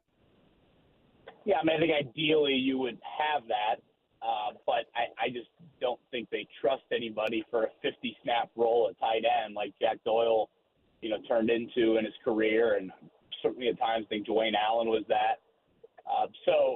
I just don't think they trust any of them. I would have to look closer at it. Have they given any of them a longer enough? Mo Alley Cox, I realize, sure, he's had obviously plenty of opportunity, but my point being, between, say, Mallory and Ogletree and, Granson, have they done to the tight ends what they've done at the quarterback, which is, you know what, you're just going to have to go out and play, and we're going to have to just rigor through it and see what we have here? I'm probably oversimplifying it, Jake, but I think they look at Granson and Mallory and they say, you are the receivers, and then Ogletree and Alley Cox, they say, you guys are the blockers, more or less. And obviously, look at Alley Cox last week. He had some targets, certainly, and made a huge catch on 3rd and 15. But, that's kind of their role. I would be willing to guess through 5 games there probably is not a tight end on the roster who's played 50% of the snaps in any game. And again, there are, certainly just in Colts terms, Jack Doyle was doing that, I would say, a good amount late in his career. So it's not just the Kittles and the Kelseys of the world do that. I'd be willing to bet there's, 10, 12 tight ends in the league that do that or have earned the right to kind of be in that role. So, again, I just don't think anybody falls into that boat, and that's why it was so kind of frustrating weeks 1 and 2 when you didn't have Josh Downs. No one really emerged kind of in that role, because right now you saw it Sunday on the opening drive. You get there on 3rd down, and sure enough, they bring Josh Downs in motion. It's a 3rd and 6. They get him on a linebacker, and boom, you're able to win there. You haven't seen the tight ends really used at all, kind of in that capacity. So, yeah, I'd be a little surprised if any. We're 5 weeks into it. This is kind of how we thought it would look. I'd be surprised if anyone emerged. Kevin Bowen is our guest. You hear him 7 to 10 a.m. weekdays here on The Fan on the Wake Up Call with KB and Andy. You can follow him on Twitter as well at KBowen1070. He joins us on the Express Pro Tire and Auto guest line. Kevin, speaking of 1075thefan.com, our own Eddie Garrison had a piece earlier in the week that talked about how the Colts defense has been seemingly giving up either career days or season high days to a variety of different players, be it quarterback, be it running back. Offensive teams have treated the Colts as a get-right game to some extent. Now, Brian Callahan of the Titans, their head coach, announced earlier today Will Levis is going to start this weekend. And I do not, to be clear, think this is going to happen. But when I look at get-right days and the potential of this Colts defense operating like Swiss cheese as they have the last couple of weeks, his best day as a pro in 2 years has been 327 yards passing, 1 touchdown, and 1 pick. If Will Levis has a career day this weekend, why will that have happened? Well, I would say the Colts defense will probably have added to Eddie Garrison's list, and you'll run into issues in the pass rush here. I would probably pinpoint it on that. Everything okay with the emergency vehicles, Kevin? Pull over, please. Make sure that they're getting through. Yeah, everything's good. I actually think it's a funeral procession here. Okay. So best to that family. My condolences. Yes, but I would say probably the pass rush. I think you start there. You know, it's kind of wild to think that in 5 games this season, you haven't hit or sacked the quarterback in 2 of those 5. Do you even see it as a possibility, though? Like, I'm generally not trying to stir the pot, but, like, do you see that on your radar as well? Will Levis could have a great day against this defense. Like, they struggled mightily across the board last week. They still put up, 31, but, like, that was a game where 1st to 15 was going to win against Miami. I know he got hurt, but, like, they don't scare me. It's more the idea of what other quarterbacks have done against the Colts defense that makes me think this way. If Will Levis throws for 330 and 3 touchdowns, you give Gus Bradley a gift card to Broadway and you tell him to enjoy his stay in Nashville, and, here's the Megabus ticket if you need it for Monday. Levis has shown none of that Trevor Lawrence moment that you saw last Sunday ever in his NFL life, and now he's hurt. I mean, he's dealing with a right shoulder injury. So, yeah, I get that the Colts have done this to the Mixons of the world, and and Justin Fields and Josh Jacobs, and you can go on. And I guess I don't know. To me, it's a disservice to Justin Fields to even compare Levis to him. I mean, Levis has played 3 games in 2 quarters. He's got 9 turnovers this season. He's not really throwing the ball down the field. It's not like these turnovers are like Anthony Richardson turnovers that he's trying to get the ball down the field, and you still see some big plays, explosive plays coming off of that. None of that is there. So, Brian Callahan just announced Will Levis as the starter for Sunday, and I don't know if that's a better feeling for Colts fans or Titans fans, frankly. I don't view Levis in that light, and I will eat my words and put mayo in the coffee on Monday if I'm wrong. Kevin, if you're on a divided road, so not an interstate per se, but a road with, like a median of the 2 different directions, and there's a funeral procession coming the opposite direction, do you pull over? There's a median, you said, in between? Yes. Yeah. So, for example, if you're on Benford and you're driving up and there's a funeral procession coming the other way, do you pull over out of a sign of respect? I guess I probably haven't. I don't. Yeah, I don't. I've heard people that do. Yeah. I probably instinctually slowed down a little bit. Like this one, there was no median, so I did pull over to the side and let them go. But now, when you pull over for an emergency vehicle or funeral procession, do you have the common courtesy of blending back in the same line of which you were all running under the green flag, or is it just go for it? And if you didn't blend in time, then that's too bad. No, I know you got to blend in. Like the other day, I had the kids in the car. I can use that as a sorry excuse. I didn't realize that emergency vehicle was coming out from behind, and these 2 cars kind of pulled over. I'm like, oh, that's kind of odd. And then I, of course, realized it. So now I'm in front of both of them. And I did the Hoosier hospitality wave, I'm sorry, 13 times in the next 3 stoplight exchanges. And they probably were we get it, dude. Yeah.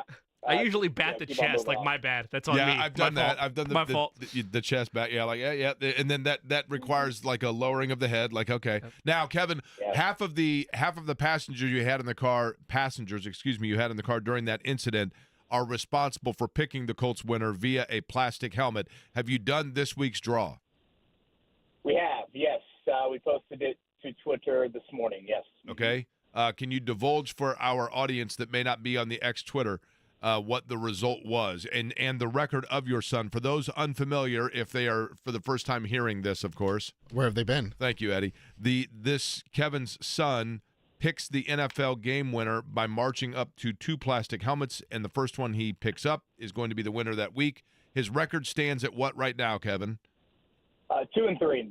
Last week was a get-right game with, Nice. With the first animal helmet of the season, the Jaguars. Okay, so now you have the Titans with that kind of weird logo thing on it, and the Colt with the horseshoe that he's familiar with.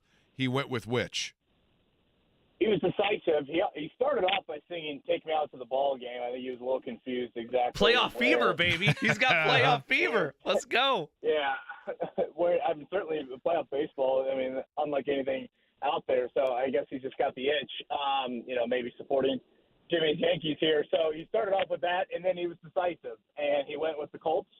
Some people have questioned if he's right-hand dominant. He went with the left side. We put the road team on the left side. Oh, man. The home team on the right side. And I was curious what he'd do this week because I figured if he went Titans, we're probably looking at 3 straight weeks of the opposition, for our listening audience because, as you know, what's on the side of the helmet next week. Next week is the Dolphins, of course, right? Ooh. So, boom. I mean, that's a no-brainer. I'd be stunned if the kid did anything but pick the Dolphins next week there. So, yeah, he went Colts this week. Very decisive, and we will see if he can stretch this win streak to 2 in a Do you row. think he's trying to shake the allegations of Colts bias? You think that's why we had a little shimmy, or do you think the Jaguar animal influence is really the king last week? Yeah, I really think you got to go with the animal. I mean, you can't mess with, the 2-year-old and 3-month brain, Yeah. 2-month brain of his. I'm trying to think how old he even is. First 2 weeks he went Colts, 2 losses there. That Pittsburgh helmet, though, I think, the Pittsburgh helmet, you forget, it's got a little blue and red in it. So, that's got 4 different colors in it. There aren't many NFL helmets that look like that. So I think that's what caught his eye there. That was his first win, and then he went back to the Colts in week 4. So he lost with the Bears. But, yes, the Jaguar was calling his name like none other. Last night, by the way, I made this observation, Kevin, the game between San Francisco, and they've got pretty clean uniforms, don't get me wrong, and Seattle. Those Seahawks helmets, the silver ones with the kind of darker royal blue jerseys and the green stripe in them, unequivocally the greatest uniforms in NFL history, correct? Yeah, you have said that before. Yeah, and I could be wrong, but I feel like this helmet collection we have might have that helmet there. Oh, man. Ooh. Man. I don't know. Awesome. I mean, the Colts don't play the Seahawks, so I guess we won't necessarily know that. But, yeah, I'm trying to think. I mean, the Vikings are upcoming. That's certainly a unique helmet here. The Lions, I mean, that'll be a given which one he picks there. So, we could get some indecision here coming up in October, November. Okay, real quick to rehash. I'm going to name the player. You tell me as of right now if there is a definitive answer whether they are in or out for Sunday, okay? To recap all of it. So, Anthony Richardson. Listed as questionable, game time decision. I think he plays. Okay. Jonathan Taylor. Out. Michael Pittman Jr. Boy, he practiced on a Friday, maybe limited, but I don't know. He seemed pretty indecisive afterwards. Kwity Paye. I would say play. It looked like he practiced all 3 days this week. Kenny Moore. I would say play as well. He practiced Wednesday and Friday. Josh Downs would be the other one I'd throw in there. The fact that he did some field work yesterday at the training staff and he practiced today. We actually have seen Downs do the limited role before, so I would think he's got a chance to give it a go. Honestly, I mean, the Colts are a lot healthier on this Friday afternoon than they've been in a while. All right, Kevin, we appreciate the coverage of it, and we will be listening on Monday morning, of course, with the rehash of what happens on Sunday. Enjoy the weekend. Gentlemen, enjoy the Castonzo combo. Have a great weekend. Appreciate it. Kevin Bowen joining us on the Express Pro Tire and Auto Guest line. When we come back, it is a Franciscan Health Feel Good, Good for the Heart Friday. And, folks, I'm asking, I do this every once in a while where I ask for just for your ear because you're going to hear this interview, and I understand that it's tied to sports, and it's tied to taking a tough situation in sports and turning it into a triumph. And I think if you are willing to suspend for the fact that it's not necessarily the X's and O's breakdown of sports for the next 10 minutes, you are going to say to yourself, that was a pretty good listen because the guest that I have next is a special one, and I'm very excited about it to be able to share the story with you. And that's on the other side here of Query and Company.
Friday, it is time for the Franciscan Health Good for the Heart Feel Good Friday. Keep in mind that Franciscan Health, #1 heart program in Indiana for cardiology by Health Grades, #1 in Indiana for interventional coronary care and major cardiac surgery by CareChecks, and right now offering affordable, just $49. You can actually, of course, you can self-refer, you can pay out of pocket, you get a free heart health risk assessment with it. I'm talking about the very simple and easy and non-invasive heart scan. You can get just a $49 heart scan at Franciscan Health by following and looking up at franciscanhealth.org/screening bundles. That's franciscanhealth.org/screening bundles. Each and every week they bring us our Good for the Heart segment of the week. And for this particular installment, we're going to go to Papillion, Nebraska, and I'm very excited about this. Not to talk about Indiana, Nebraska next week in college football, but rather to talk to what I think is a very special guest that you folks are going to enjoy. But I'm going to go back to, even though that we are here in the month of October, we're going to pretend it's May. We're going to go to May, and we're going to think about the 100th running of the Indianapolis 500 in 2016. And my guest who joins me now on the program is Dan Alexander, who was watching that. And my understanding is, Dan Alexander, being a native of Nebraska, you were aware of the Indy 500, but not necessarily a diehard fan of the Indy 500, correct? Yeah, that's correct. Okay. And first off, thank you for joining me, Dan. And this is a special conversation, and I'm very appreciative of it. That 2016 Indianapolis 500, when you were watching it, take me through kind of what you remember from that day and what might have jumped out at you a little bit about that race broadcast.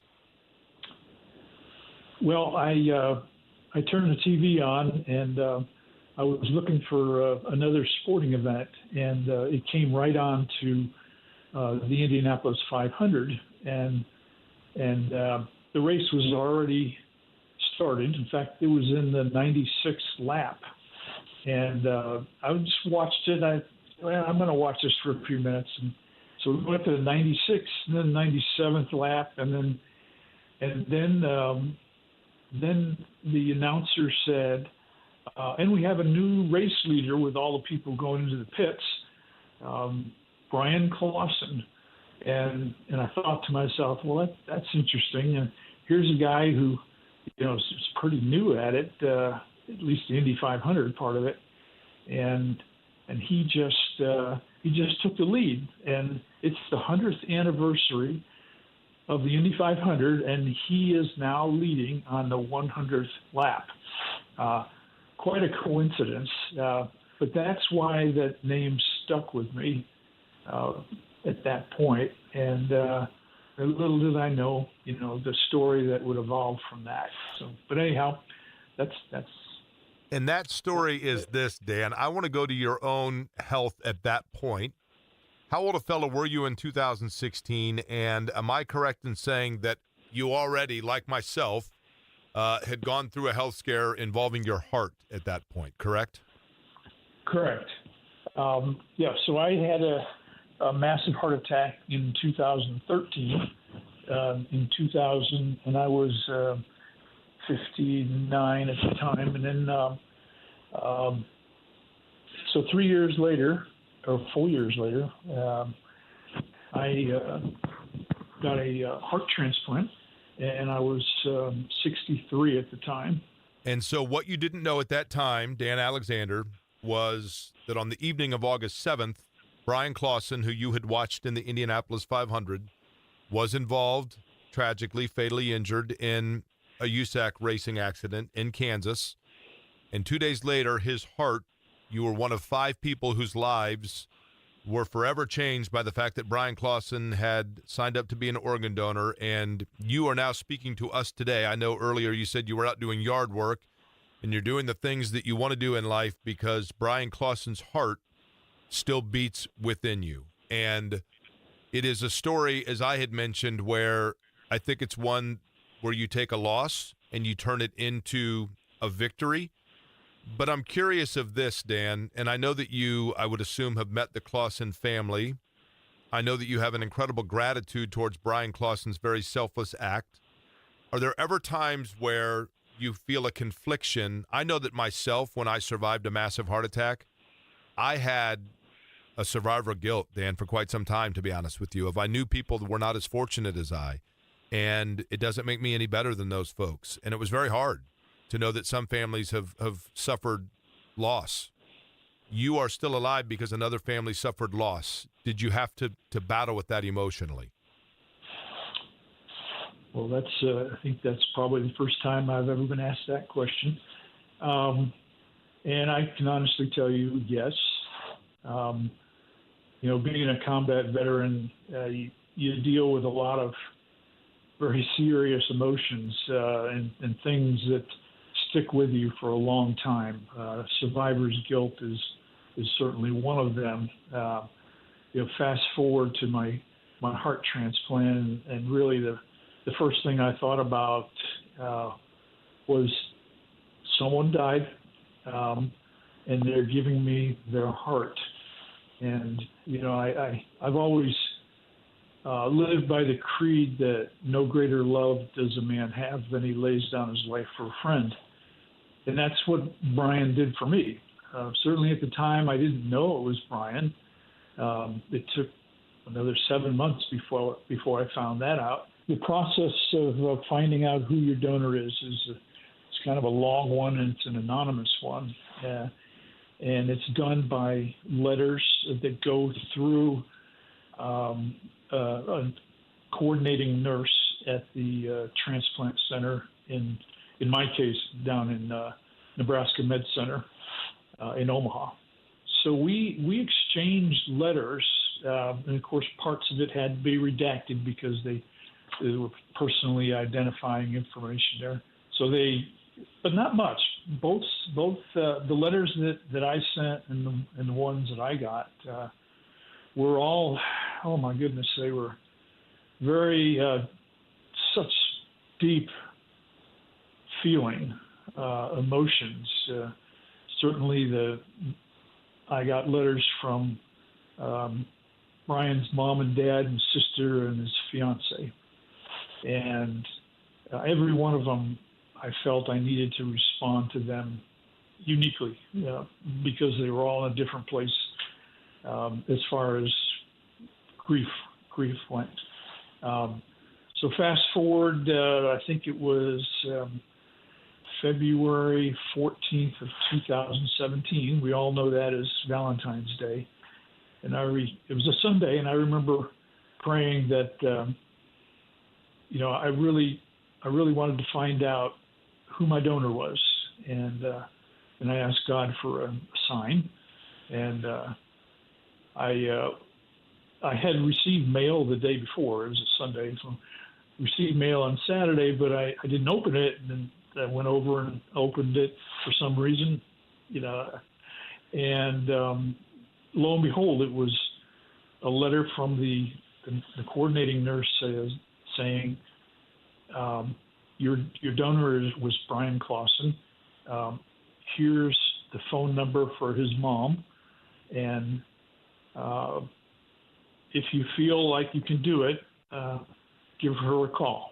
And of course, it took me about 10 seconds to dial the number in, and it was just what better thing to happen on Valentine's Day than to find out who the person was that donated his heart to you so that you could go on living. It's pretty moving, pretty special. And so Valentine's Day 2017 will always live in my memory, even more so than the thoughts of losing somebody and Brian, because this was the beginning of a new chapter, I believe, for both the Clausen family and my family. And so yeah, ever since then, we've done a lot of racing together, and every year we spend a week together down in Knoxville at the Sprint Car Nationals, and we have our own little campground area, and it's Saturday nights there. I know I'm rambling a little bit, but Saturday nights there we sit down and we talk about every anniversary of, because this happens at the same time, it's an anniversary of Brian's passing that the Knoxville Nationals are held. So every week, every year, the Knoxville Nationals is an emotional roller coaster. It's an anniversary of Brian's death. It's an anniversary of my heart transplant. And we as two families and a bunch of friends, very close friends, we share that high and that low all in a few days at Knoxville. So they're all memorable. I wouldn't change a thing. Kind of one family now, isn't it, Dan? It is. I have learned that, the racing family at large, and in the Clausen Marshall race team specifically, when you race with them, it is family. But I assume that you allowed them to listen to your heart, correct? Oh yes, yeah, and that'll be in the movie. Yes, that was an incredible moment. Dan, I'll tell you what, it is. It's a story of triumph, quite frankly, and I know that Brian Clausen here was beloved in the racing world. Obviously, he was a tremendous race car driver. I know that you know all of these things. And I know that the conventional wisdom or narrative or thought would be that, Brian Clausen, that you are forever indebted to Brian Clausen. But I think you're aware of this as well, and that is that the Clausen family would be the first to tell you that they are also indebted to you because you have allowed and facilitated for Brian and a piece of him to carry on and part of that legacy to carry on and for them to hear, feel, and see that heartbeat is oh so important, and it's part of what makes organ donation so selfless and so beautiful. And you're sharing the story and doing so, eloquently and also in the movie transparently is greatly appreciated, and I am tremendously appreciative of you taking the time to do it with us today. More than happy to do that, and you're right. But I'd like to add just one thing. It's not just me. It's not just the Clausens, but it's really the whole racing community. And we learned that when we all decided to go to Belleville High Banks on the 1-year anniversary of Brian's death down there. And I saw that, so many people going through grief. And that weekend, as a racing family, was such a point of, healing. I guess healing is the right word. Pat Sullivan did a speech that had the 8,000 people in tears. It was, and he did it extemporaneously, and he just touched everybody's soul. And so it's been certainly a growing for myself, for the Clausens, healing, for the racing community at large.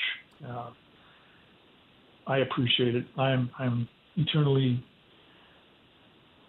have eternal gratitude for everything and everyone that's been involved in this whole process. When it comes to organ donation, oh, please, I've lost so many friends who died before there was a chance to have an organ transplant. Please sign up. You're going to save people's lives. It's just no greater love does a man have than he lays down his life for a friend. That's organ donation. Please help. Thank you.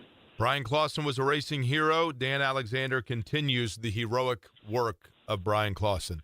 Dan, I appreciate it. We wish you the best of health, and certainly sometime at a racetrack, look forward to meeting you, and I appreciate the time today. You're welcome, Joe. Dan Alexander in Papillion, Nebraska. We'll come back. We'll get Jimmy's plays of the day and final thoughts on this Query & Company on a Friday.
Plays of the day, including a massive college football weekend. This is the football weekend from a college standpoint. It's been talked about all summer. Plenty of matchups to get to. We'll get to that in just a second. But these picks are brought to you, of course, by the fine folks at Greenfield Signs and Lighting. Greenfield Signs, a professional comprehensive sign company with 2 locations in central Indiana. They'll take your signage ideas and take hold of the project from design all the way to delivery. Family-owned and managed business for more than 4 generations. You don't often get a second chance to make a first impression. Make the most out of your first opportunity with Greenfield Signs and Lighting. For more information, go to greenfieldsigns.com.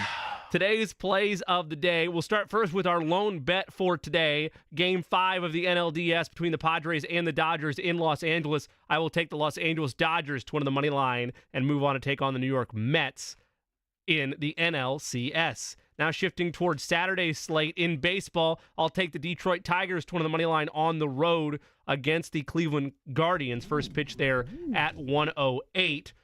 Shifting gears towards college football, both these games at 7:30. I'll take Ohio State to win on the road at Oregon. I will also take Ole Miss to win outright on the road at LSU. NFL slate on Sunday at 1 o'clock. The Cardinals travel to Green Bay to take on the Packers. I will scoop the 5.5. The Arizona Cardinals are 5.5-point dogs, so I will scoop the 5.5. I'm getting there on Arizona. That felt unnecessary. Also at 1 o'clock, Colts and Titans. Give me under 43 total points for this game. It was a race to 15, basically, when it was Miami and Tennessee last week. The Colts, I think, are going to struggle offensively. Will Levis is under center. Need I say more? Under 43 there for the Colts and the Titans. Last NFL bet for you. Detroit goes to Dallas at 4:25 on Sunday. Give me the Lions outright on the money line. Eddie Garrison, any plays from you? Yes, I'm taking Green Bay, as you could probably tell, minus 5.5 against Arizona. They had that hard and spirited comeback against San Fran now. They got to travel to the Eastern, Midwest, I should say, and I like Green Bay specifically at home. That offense is on a different level, and I don't know if Arizona can keep up offensively. In terms of Major League Baseball, I will go over 8. I've been riding it all series long with these two teams. I think the offense continues between the Dodgers and the Padres, and unlike Jimmy, I think the Guardians can get it done, though. Hold on. Won't be the pretty. The Padres haven't scored in 15 innings. Okay. Right? And you're saying that the over is going to be combined 8 runs? Yeah, it pushed last game. Okay. What was the final score? 8-0. Was it really? Yeah. Okay. It's a push, though, right? Yes. Yes.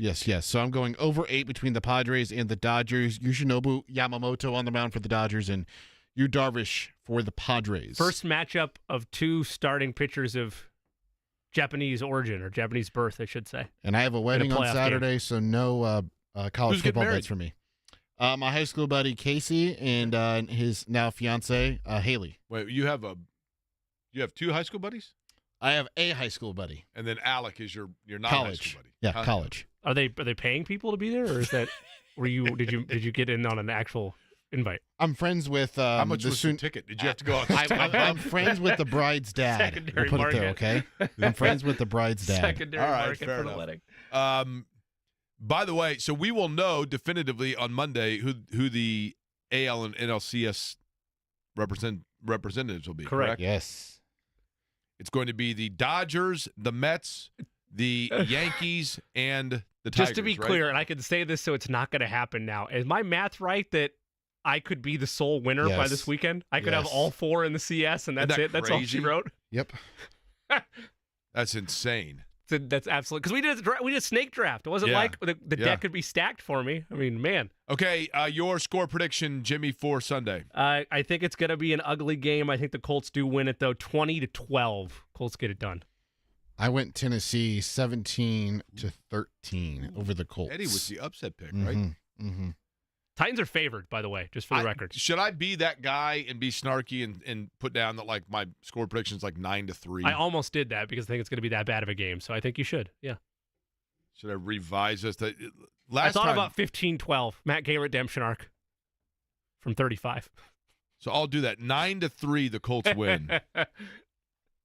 Is what I'm going to go with. John is up next, by the way. He is at Gigi's, which is a totally fun place up at 71st and Benford. If you're driving up Benford, take a left on 71st Street. It's right on the south side of the street right there. Plenty of time for you to get up. Enjoy John to have a cold one. Diet Coke perfectly sufficient. And we will talk to you at noon on Monday to recap what takes place over the weekend. Thanks for listening to Query and Company.